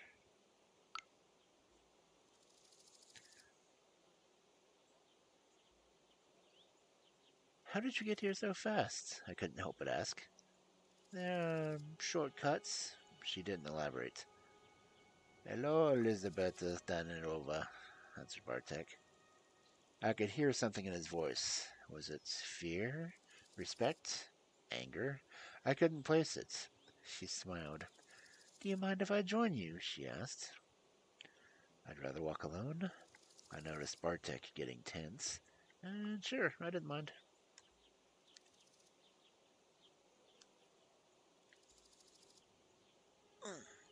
You don't have to worry about balance, just answer how you feel.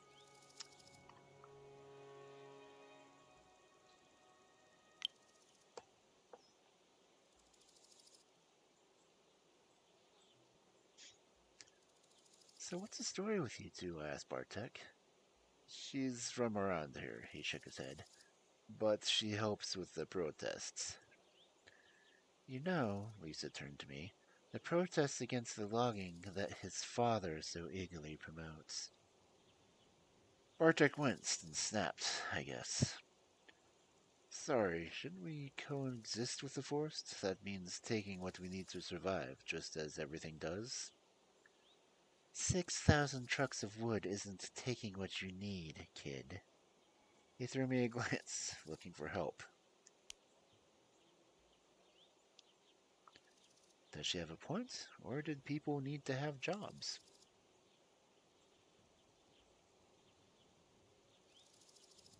She had a point. Bartek is neutral now. Don't look at me, Bartek. I think it's barbaric. I wasn't about to beat around the bush. If the local action, there wouldn't be a problem, Anya chimed in. But it isn't. Giant corporations are at work with heavy machinery. Ask your friend about his father's money and his clients, Lisa asked. Bartek stormed away. I shrugged and followed him. Lisa followed me. We walked the narrow path. The path was too narrow for us all to walk together, so at one point I found myself walking with Lisa. She would squat from time to time and collect some herbs. So, you're looking for your roots? She said after a while. Why? I couldn't resist the mystery. I had dreams, and why was she asking?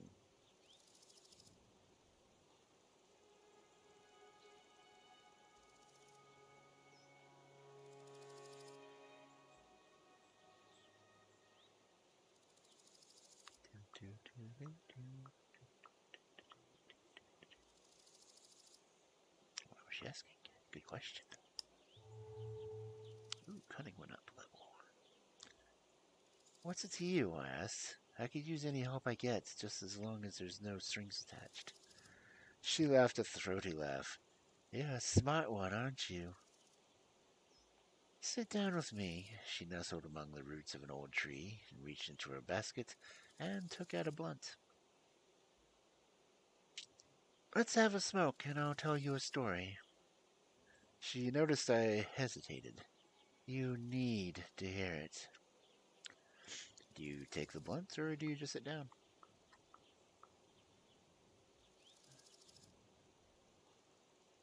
Hmm.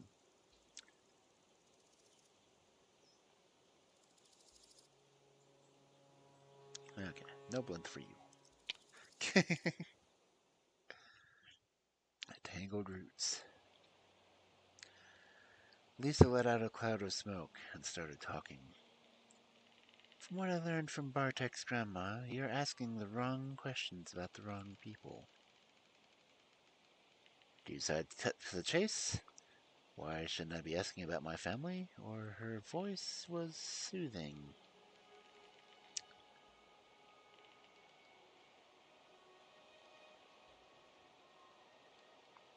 Why should I be asking?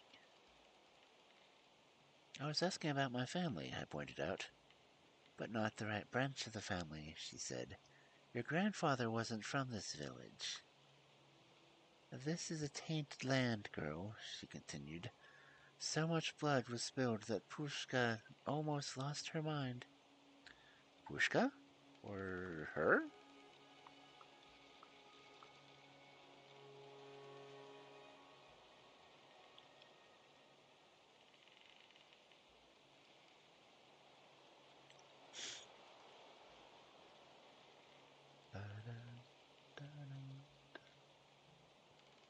Pushka.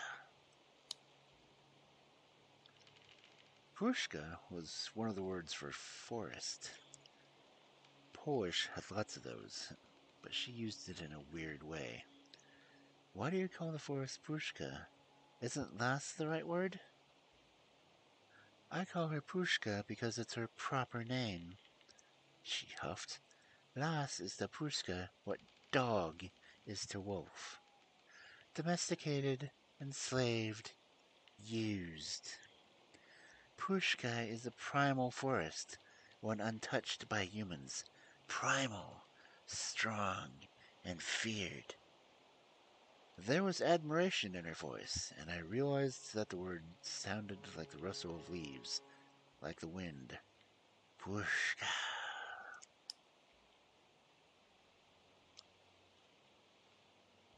As I was telling you, Pushka almost went mad, and it's not wise to wake those spirits, especially not now. But I need answers. What spirits? I wasn't afraid to stir up memories.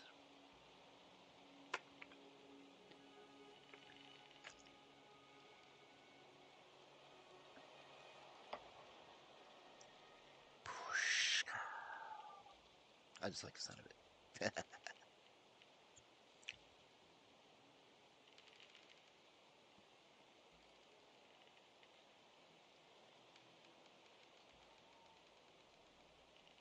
I wasn't afraid to stir up memories. Do you mean the spirits of the past? I shrugged. I'm not afraid to stir up some memories.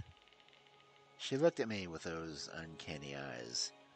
Her gaze was almost unbearable, hard, with anger smoldering deep within, ready to jump at my throat.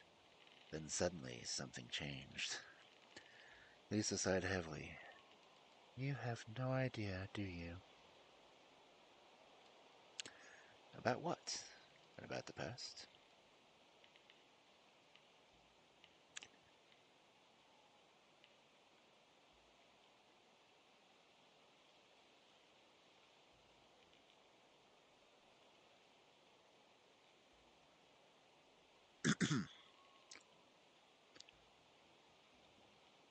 About the past.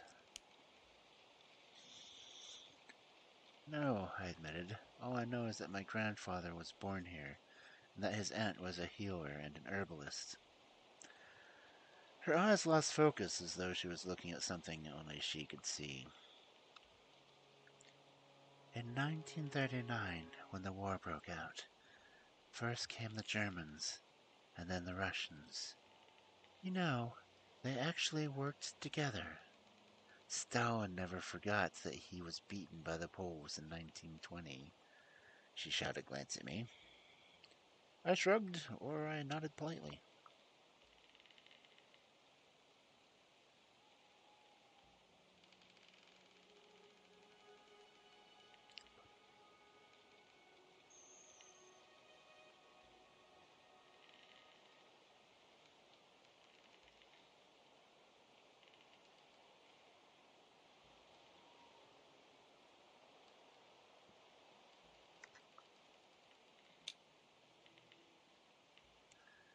I didn't really care, but I nodded politely. Oh, you have no idea what I'm talking about. It doesn't matter, really. She took a drag. Anyway, many millions of lives later, Stalin and Hitler stopped sleeping together, so to speak, and the Germans came. And then the Russians again. And then there were the forest soldiers. The forest part got my attention, or I listened, holding my breath.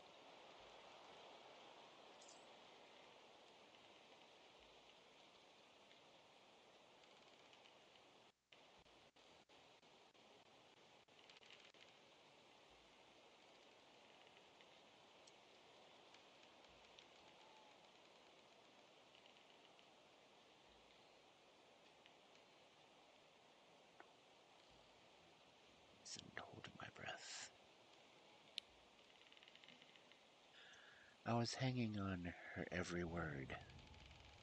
They started as Polish soldiers, but then the war ended and they became guerrillas to fight the Russian occupation. And then they ended up as desperate bandits, she sighed. For the people who lived here, they were all the same. Germans, Russians, forest soldiers. They killed, they maimed, they tortured and burned villages. Didn't matter what language they spoke. So what does this have to do with me? How did she know?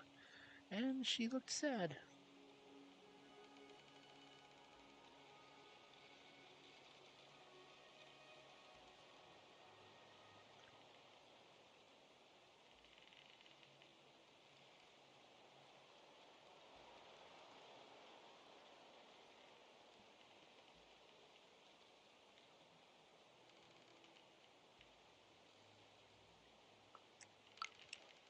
Ouch. How do you know all that? I asked. My great-grandparents were from here, she sighed. After the war, there were some changes and my whole family was sent to Siberia to die. My grandmother was the only one who survived. She met a Buryat shaman, and here I am.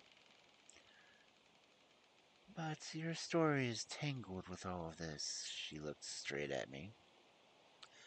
Have you ever wondered what your grandfather did during the war? Suddenly, I felt dizzy. I wanted to answer, but suddenly I felt dizzy.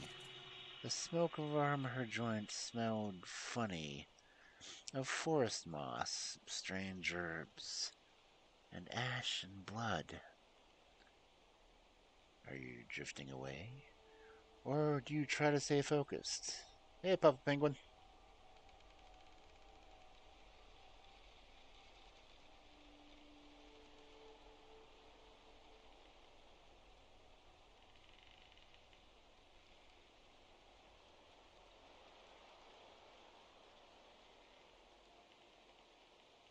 I feel like I'm DMing a game right now. I tried to stay focused. Okay.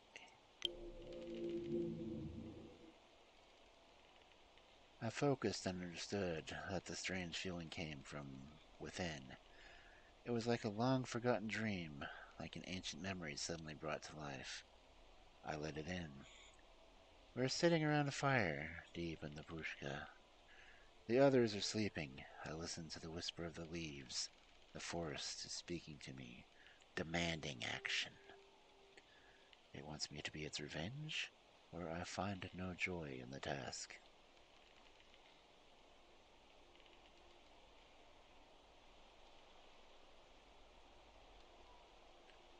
I find no joy in the task.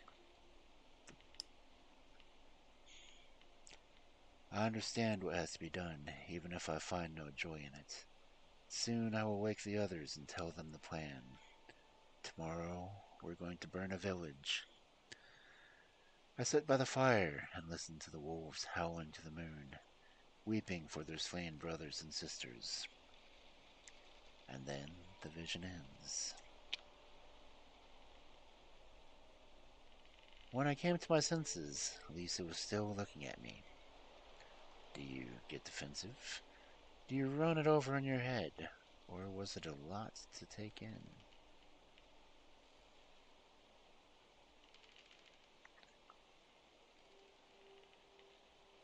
Ran over your head. If I understood what you're saying, I looked at her, something from my family's past casts a shadow on my future? She shrugged. I've told you everything I know. If you want more, talk to my girlfriend. We'll be at the logging site tomorrow. Yeah, that's a good idea. And willpower. Hence, my grandfather was a forest soldier.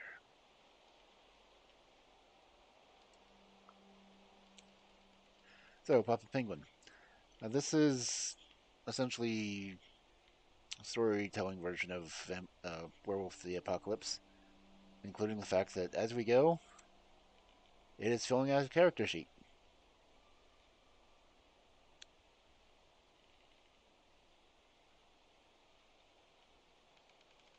So far, we're up to 6 spiritual. Damn.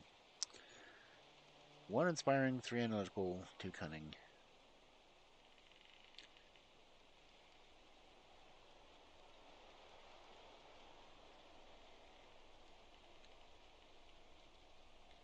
So Anya is friendly, Bartek's neutral, family. It's complicated. Kim is neutral, Lisa's neutral, Olga's neutral. But apparently the character's father was a forest soldier in World War II and did something terrible at the time. And you also want to know how they know about it. So, fun stuff.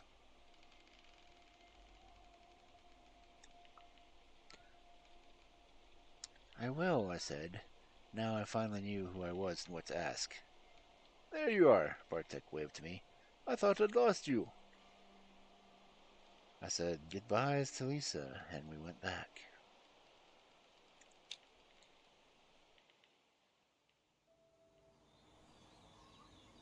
The bison statues were watching me with their creepy, painted eyes, as though they knew me. We called it a day, and went back.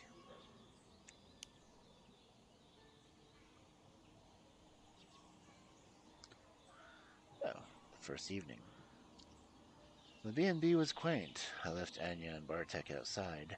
They looked like they needed some time alone to say their goodbyes. When I got out of the shower, Anya was back, smiling and a little flustered. What a day, she smiled. So, what do you think? I made a quick mental inventory of everything that had happened that day.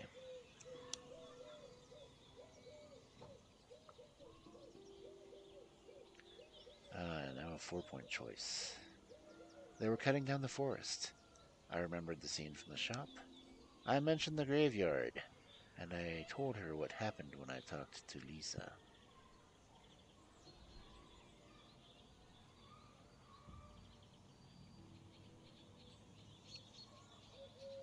And, either one of you can answer.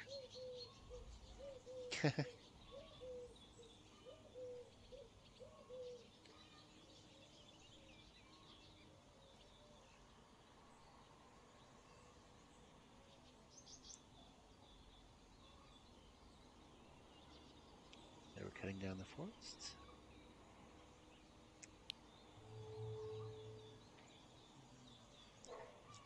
I can't believe they're logging here, I shook my head.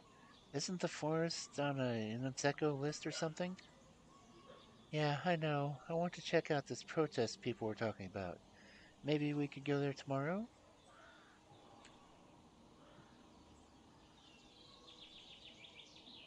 Remember the scene? Mention the graveyard or tell her what happened with Lisa.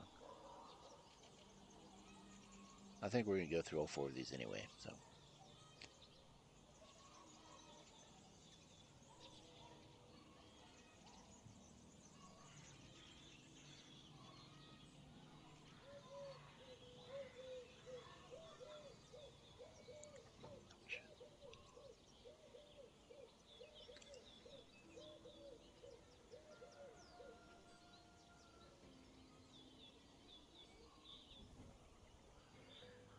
For that Lisa, it's not so bad.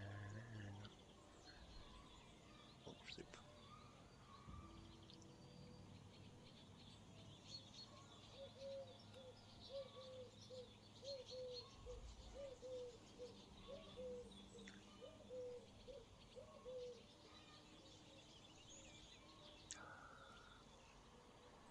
Graveyard. Seriously, cat? What happened here that people are still vandalizing my family's grave? What did my grandfather do? She put a hand on my shoulder. Whatever it is, it's not your fault. It wasn't, but it could be my responsibility. Remember the scene at the shop, or tell her what happened with Lisa?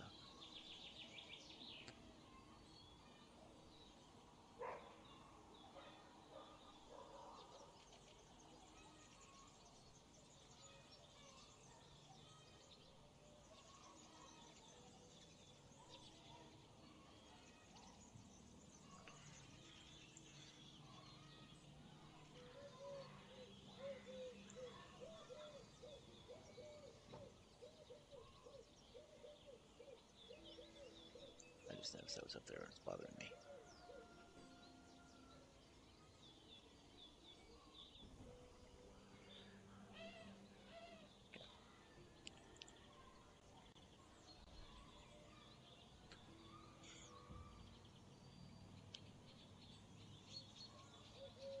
So we talk about the shop scene, or talk about what happened with Lisa.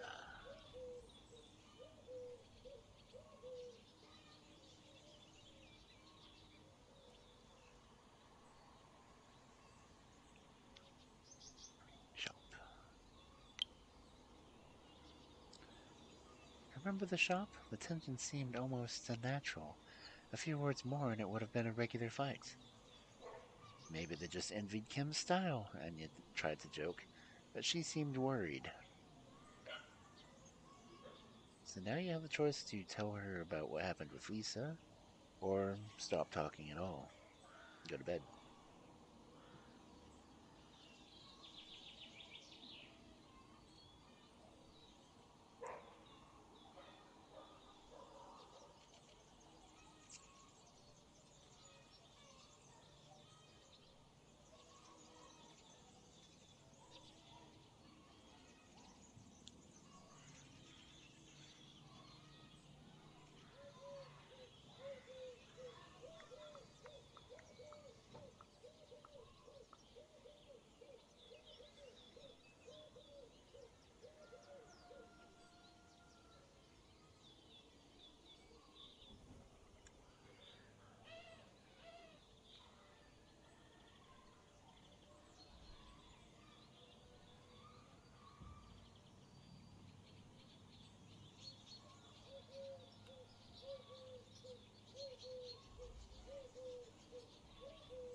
Tell her what happened.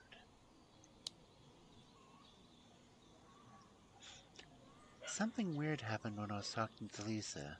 I think it was her joints, but I saw some things. It looked like something from the past. Like, from your past? For a second I searched for words to explain it to her, but I couldn't really. I think it was my grandpa.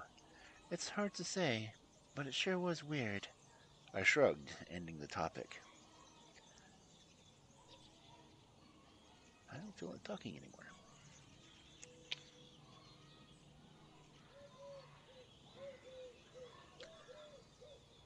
You know what? I'm seriously tired. Let's call it a day, shall we?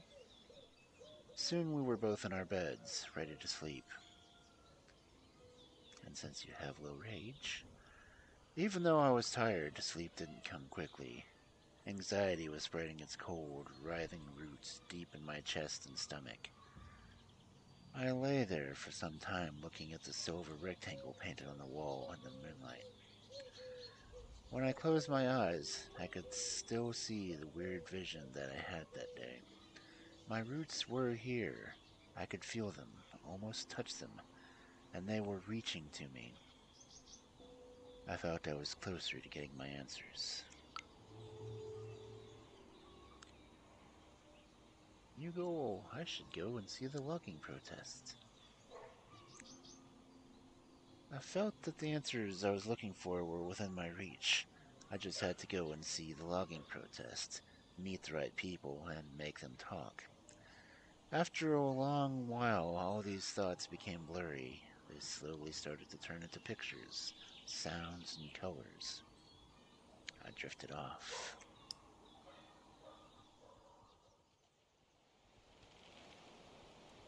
A night in the woods. In a big city, old men sit in leather chairs, lazily enjoying their ever-growing wealth. They watch Billoetza on flickering screens. They watch me. I tremble. Something is coming. It's huge and monstrous. Are you a cub, or are you a seed?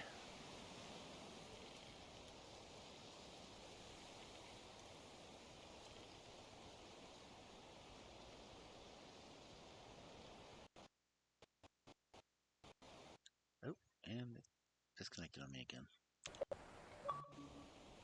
Okay, back up.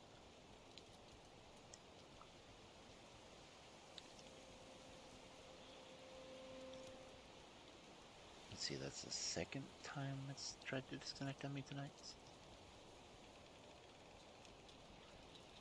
And notice, the full moon is approaching. Just, you know.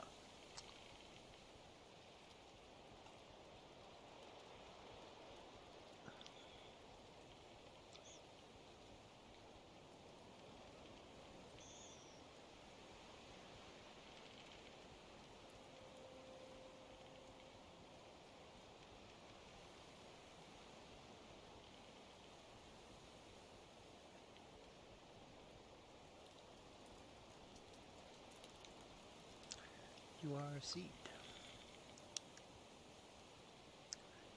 I realize I'm a seed. I float on the air. And then I land in wet soil, die, and sprout. My roots will blow up the earth. Oh, only one option. I feel a pull. And you have no rage.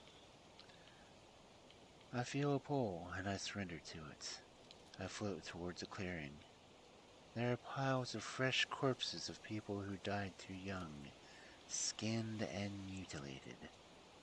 Their loved ones stand around them, grieving, unable to do anything, waiting. And suddenly, they are just trees and tree trunks. Do you look around? Do you weep? Or do you start dancing? Because everyone dances.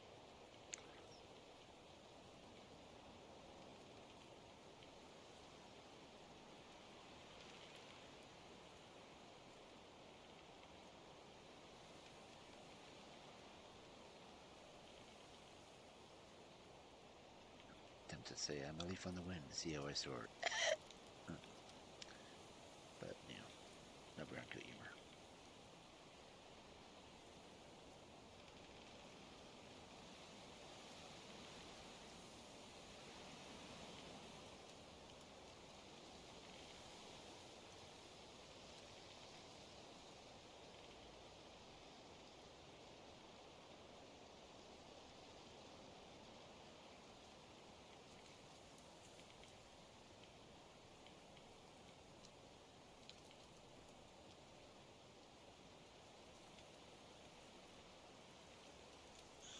Man, my mouth is twitching a lot.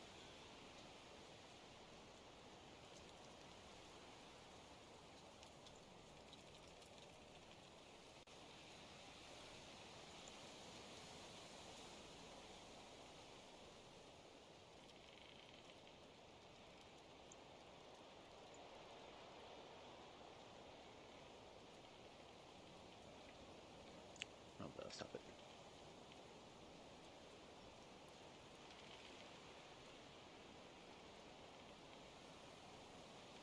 Maybe.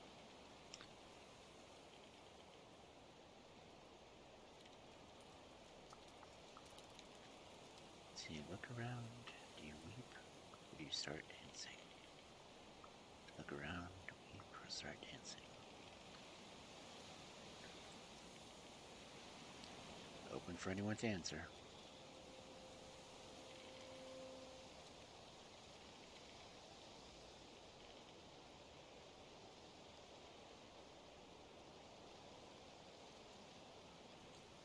Look around. Okay. Analytical. Up to 4. I look around. My nostrils flare. Who did it? Who murdered the trees? There's a stench in the air like meat rotting in acid, but somehow worse. I see the monstrous army. Their mandibles are whirling chainsaws. Their long metal arms are wrapped with black pipes that look like glistening intestines. Their smell is vile. They wait, unmoving. Do you charge at them? Do you turn to the forest for answers? Or do you pay respects to the dead?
Return to the forest for answers.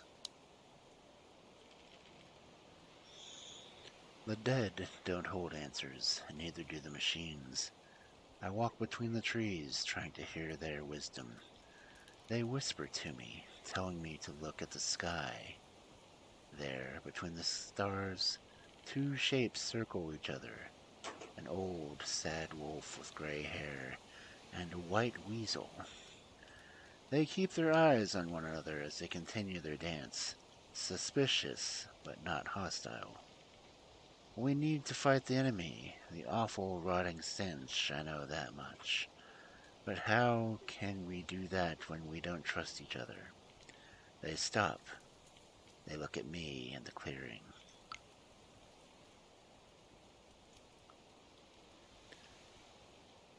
Do you look at them cautious?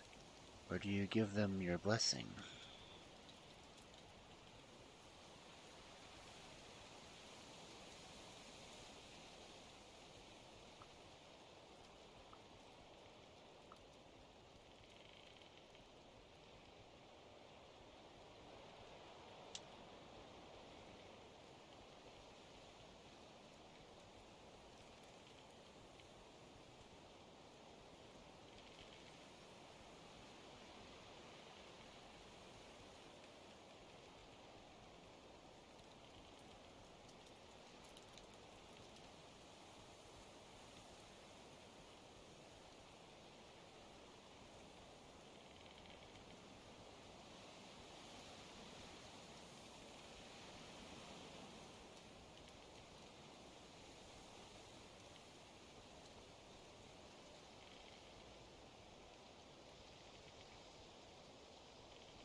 I spill my blood and bless them with words that I do not recognize, but that I understand. They come down to me, and their voice is the voice of the Vushka. Welcome back. You've been away for too long a time. I'm passing out. It happens this time of night. You wake up.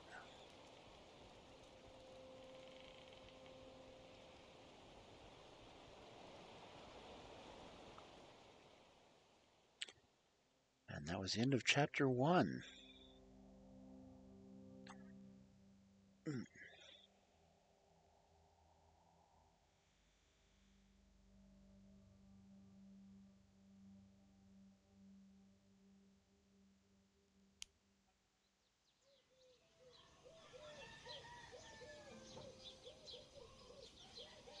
The day after.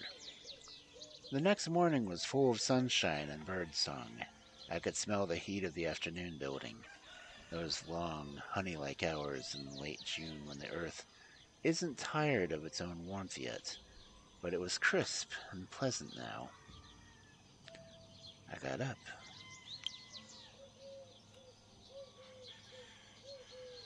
I sat on my bed for a moment, letting my feet dangle from it. I felt overwhelmed. The weight of the previous day had coiled up somewhere in my chest, and I didn't really know what to think about everything I'd learned. And then there was the dream. Then I remembered the dream, the clearing, the animals in the night sky, waiting for me. I took a shower, ate something without really paying attention, and went out. And I joined you.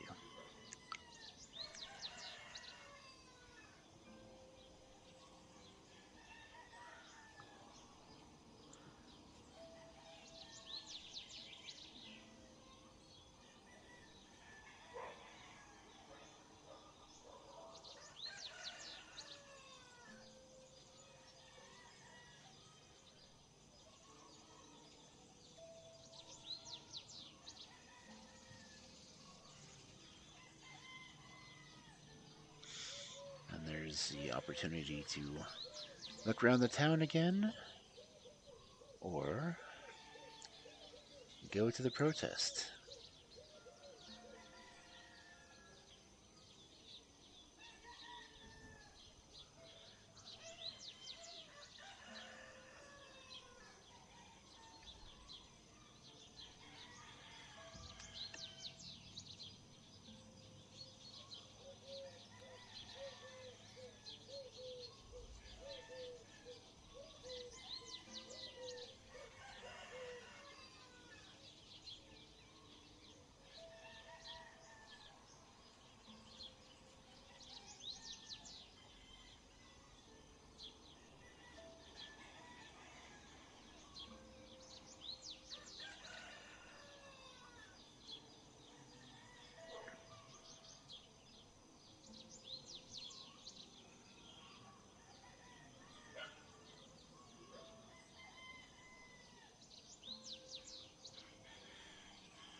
for a little bit.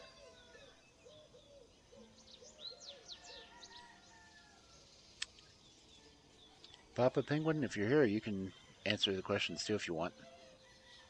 Or if you're just lurking.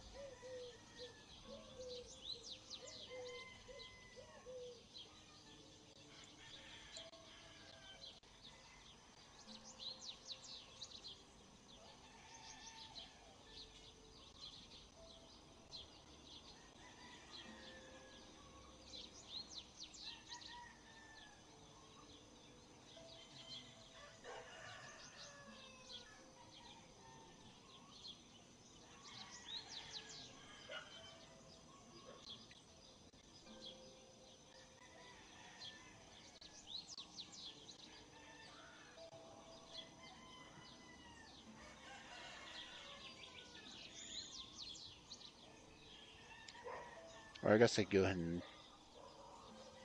cut stream for the night, since we got the first chapter done. Then we can pick up again, I guess, next week maybe.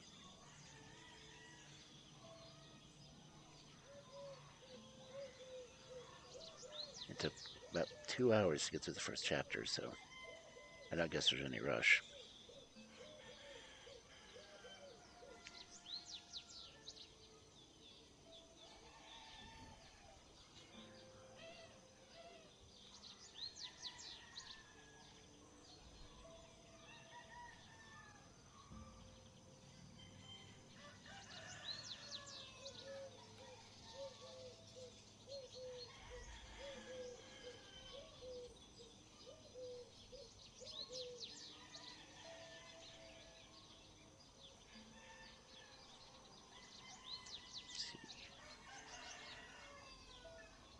Capture this real quick.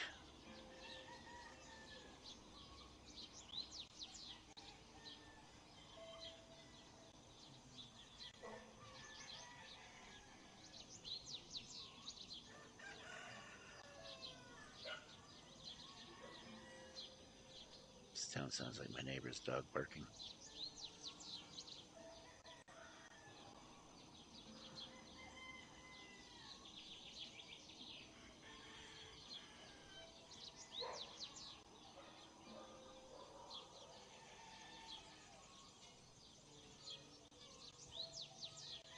Okay.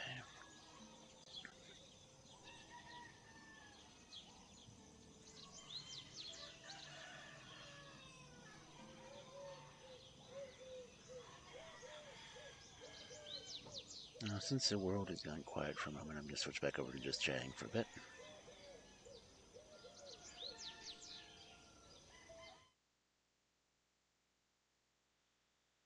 Oh. Ouch.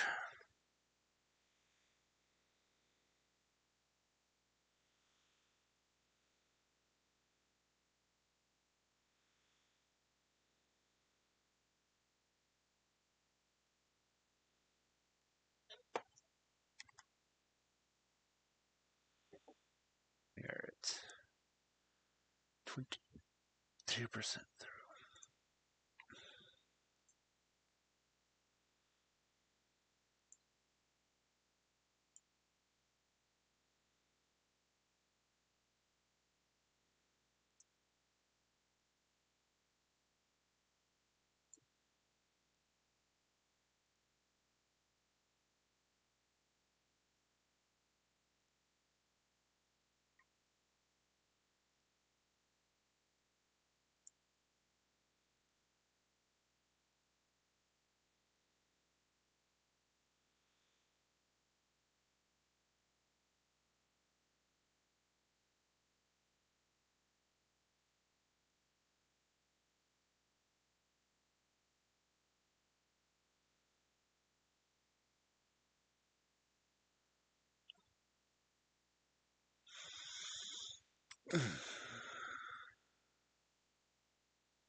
if anyone else is going to come in.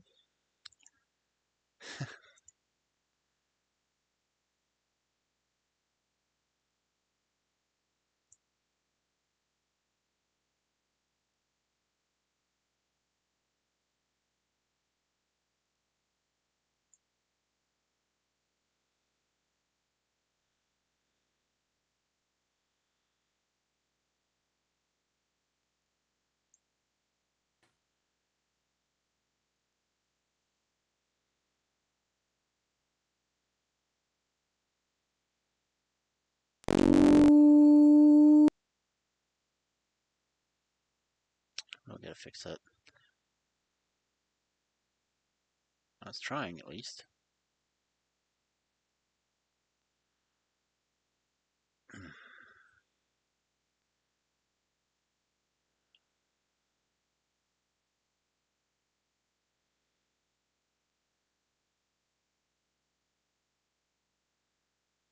But I'd like to thank everyone who came in and lurked, and thank RadarCoyote for playing along with me. And I'll be back to fairy tales. Well, not fairy tales.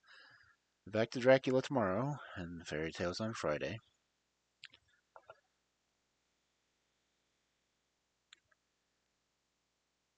And I guess I will attempt this again next Wednesday.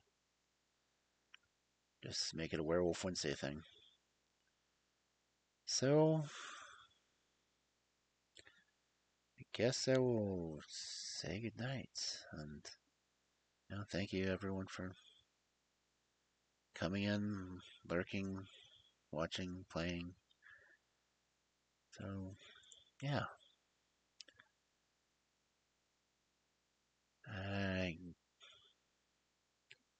don't know who to rate, honestly. So, guess we'll rate Evie. Let me see who's on. Anyone else on?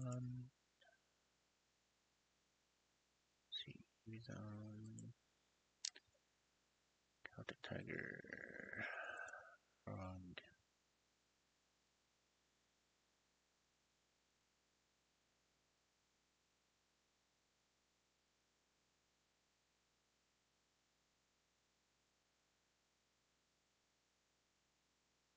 Wow.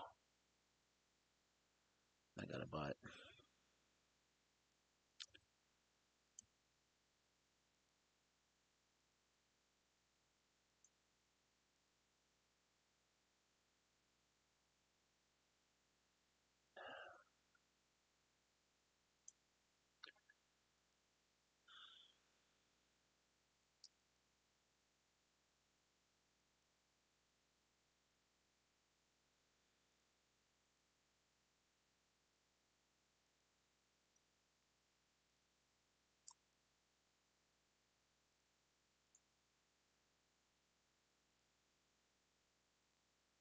All right.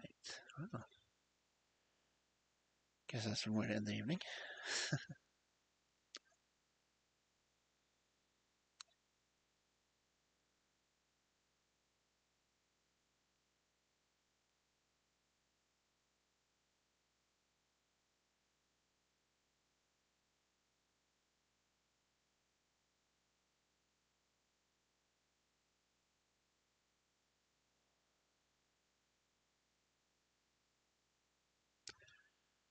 Let's see. Yeah, we'll go ahead and rate Frog. Oh, Fred Frog Overlord. Just a cute little amphibian all around.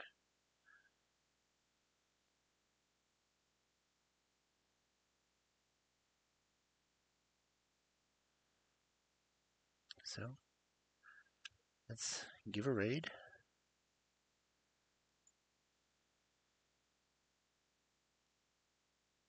I do have a raid message if anyone's here.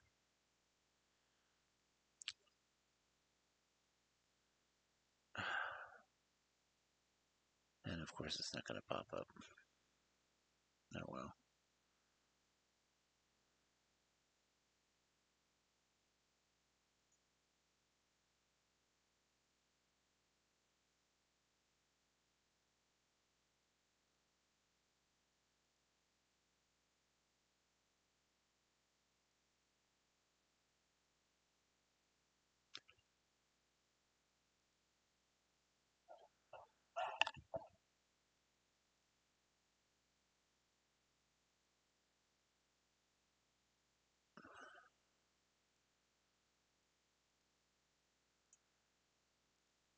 This is a raid message that should have popped up.